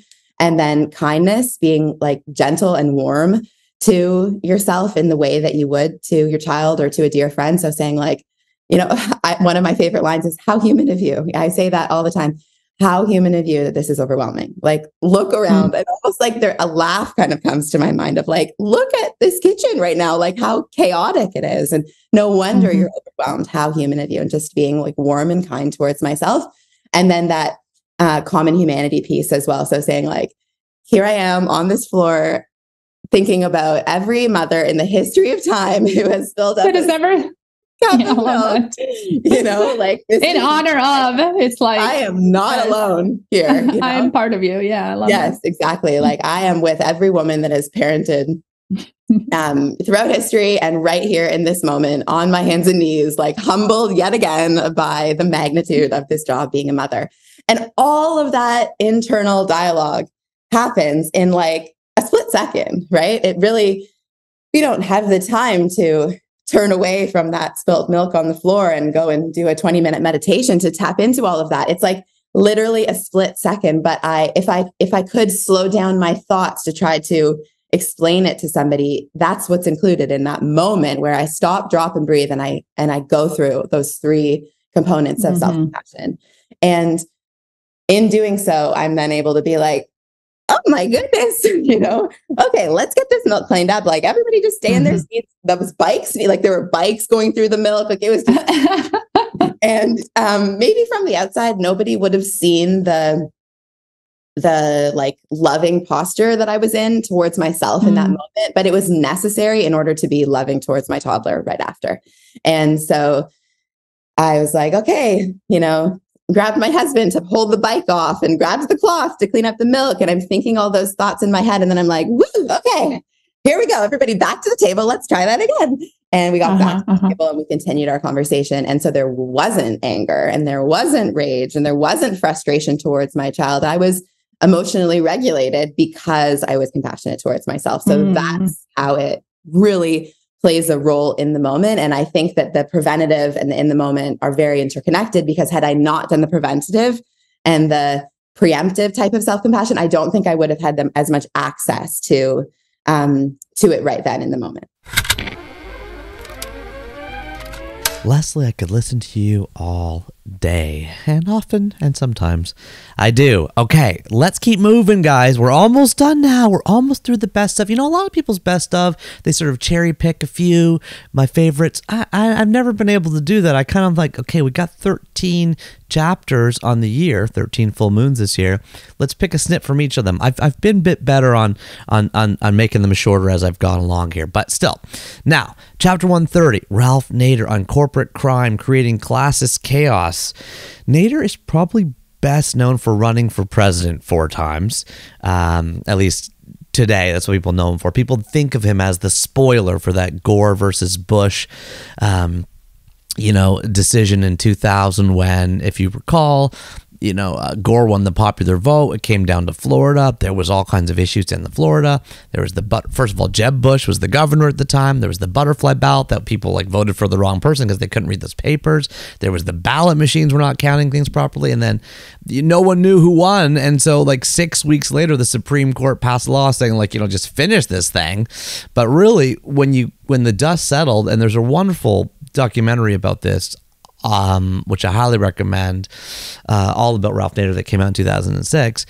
It turns out that while everyone blamed Ralph Nader for the loss because he had 90,000 votes, and they said that George Bush won by 500 votes.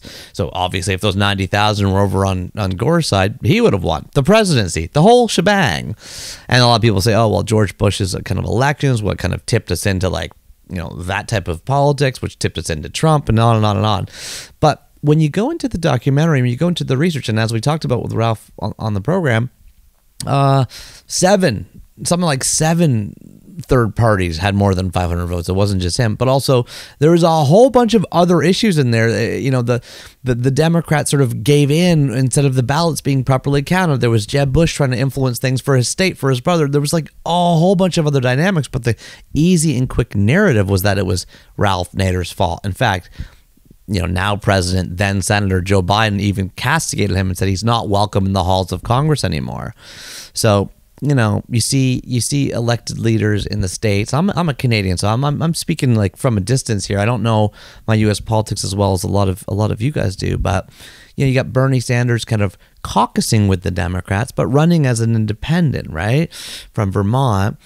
And then Nader kind of castigated out. So now he's been on the sidelines. Well, what's he doing on the sidelines? Well, he has been spurring movements for social change and kind of helping to get laws passed for decades, 7 decades. He's been doing this. He's the reason why we have seatbelts in our car and airbags in our car and like what's called the Nader bolt. You know, that if your car were to roll over, your door used to pop open. It was creating all kinds of injuries and accidents, but there's now this bolt that goes from the car into the kind of main chassis of the car. That's called the Nader bolt because he's the one that spearheaded the movement to get that there. You know, Unsafe at Any Speed was the name of his book in the 60s, but also, you know, the safety measures on your x-rays at the dentist, your right to know if you were exposed to a dangerous chemical at your workplace. Like, it goes on and on and on. I really find him quite inspiring. It was a pleasure to sit down. And then the fact that he's 89 years old and in such strong cognitive health. I mean, I don't know too many 89-year-olds that are like, you know, as whip sharp as he is. And then he's got 2 nonagenarian sisters who are both still active. Like, he's got 2 90-year-old, his 2 sisters in their 90s. One's a, you know, professor emeritus at Berkeley, and one just wrote a book, which we're going to have on our top 1,000. So I had to ask him, okay, what are your secrets for longevity? And here is what Ralph Nader said. What would you advise or tell people at these ages to prepare to invest in healthy, happy decades in their 80s and 90s? What are the investments people like me can make in order to hopefully be more like you and your siblings when we're in our 80s and 90s? Well, first, Neil, you have to believe that the only true aging is the erosion of one's ideals. Ooh. That's one. And then you live a healthy life, you know. You don't have the addictions of alcohol or tobacco or worse. You eat good, nutritious food and exercise and, you know, commune with nature, have time for reflection, enjoyment, and be as steady as possible, and try to carve out a meaningful contribution to humanity. There's nothing very complicated about it. It takes a level of self-discipline and an alertness to the clash between commercial values and civic values. And any society that subordinates civic values, health, safety, tolerance, respect for posterity, to short-sighted commercial values will decline. It will decay. That's been the message for over 2,000 years by all the major religions. They warned their adherents, do not give too much power to the merchant class or money lenders making money from money and not from producing something useful for people. Oh, yeah, just a nice quick clip from Ralph there. I just like the focus, though, you know, on how to live a long, healthy life. It's not really what our conversation was all about, but there was a little snip of wisdom in there that I wanted to really capture. Plus, that great line, the only true aging is the erosion of one's ideals. So, just a quick one. Ralph gave us 3 books. First of all, was the autobiography of Benjamin Franklin. Now, that was chosen way back in chapter 5 by Gretchen Rubin. Also picked by Brandon Stanton, creator of Humans of New York, back in chapter 63. And so now we've added a second asterisk to that for Ralph in chapter 130. Then we've also added You Are Your Own Best Teacher. That's number 620 by Claire Nader, his older sister. And number 619, Democratizing America by Demetra Dukas. Now, This brings us all the way to chapter 131. Are you still here? Did you make it? We're at the end. It's the last clip, and this one's going to come from a show we haven't even released yet, but it's going to be released in 5 days on the full moon on the other side of Christmas, and it is with Professor J. Drew Lanham. For those that don't know him, J. Drew Lanham is a naturalist, a birdwatcher, a hunter conservationist, and the MacArthur Genius Grant-winning distinguished professor who is a meditative, philosophical, nature and wild-loving soul who is deeply considered a long relationship with the natural world. I've been thinking about this so much these days. You know, when you pay attention and you fall into rabbit holes, as I do all the time, on news media, on social media, convinced that the world is ending, convinced that I'm unsafe, convinced that I need to, you start reading so much news and you start thinking, there's a lot of problems in life. There's a lot of problems in the world. I got to worry about cell phones for my kids and social media, and I got to worry about safety, and I got to worry about... It goes on, but to connect more deeply with the natural world is almost a really beautiful antidote for all of those things. And so I flew down to Clemson. Of course, you can't fly down to Clemson, South Carolina very easily, but I actually went to Atlanta. And then I was silly and I didn't rent a car, which I should have. So I thought, I'll just take an Uber. But of course, no Uber driver wants to drive you 2 hours to a different state. So I'm wandering around outside the Atlanta airport for at least an hour, looking for somebody who was definitely... Then I eventually met somebody, a Palestinian man, who was kind enough to say, you know what, I can drive you up there. It's kind of... I want to get that towards that way anyway. So he drove me up the 2 hours. I ended up in this, in Clemson University, it's really a whole bunch of hills, and grass and 2-lane roads. There was no dense campus that I observed while I was there. And what I loved about this conversation was not just that I did it in person and got to meet a hero. I mean, ever since I read The Home Place, J. Drew Lanham's memoir, I was like, I got to meet this guy. But just that, he picked me up at 6:30 in the morning when it was pitch black in his truck, and we did the conversation driving and then stopping. And when we stopped and we stood on the side of the road, we had a wonderful conversation. You can hear the birds in the background. You can, I hope, hear the wind and sort of feel the scene. Let's jump into a snippet of that conversation now. So native, non-native. Yes. That's an issue in birding. And you were talking about that as the part of the history of this area as well. It's an issue in ecology, right? What belongs, what doesn't belong, what's native, what's not native. But, you got to figure you're living in a country of immigrants, and you would think these are more mourning doves. Look at that. And you can tell, almost no neck. It's really sharp tails, but rapid flight. And those are American robins, actually, that are just above those smaller birds. Yeah. So when you see those, 12 black dots in the distance, you're going on the flight pattern, the silhouette, all this stuff that just connects. Yes. Yeah, it's in some ways watching birds is pulling the birds apart, sort of in your head, and then putting them back together. So kind of this algorithm, if this, then that, and then maybe you're able to put a name to them. There's something up there, fluttering and then coasting. A little one black dot way in the distance there, almost like a swift or swallow of some kind. Probably. It sounds like a chimney swift. Or doves. There's a blue jay that keeps calling. Yeah, I hear it. Oh, okay. So I love looking out here, and you see the deer.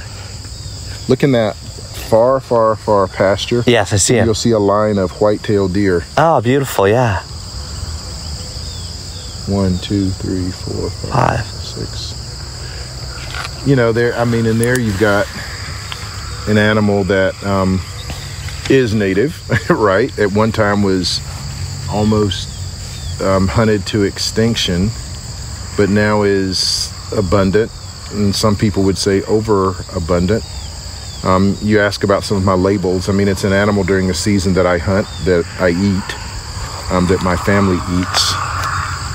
Anything that I hunt, I eat. And I figure it's the way to get organic foods without going to Whole Foods.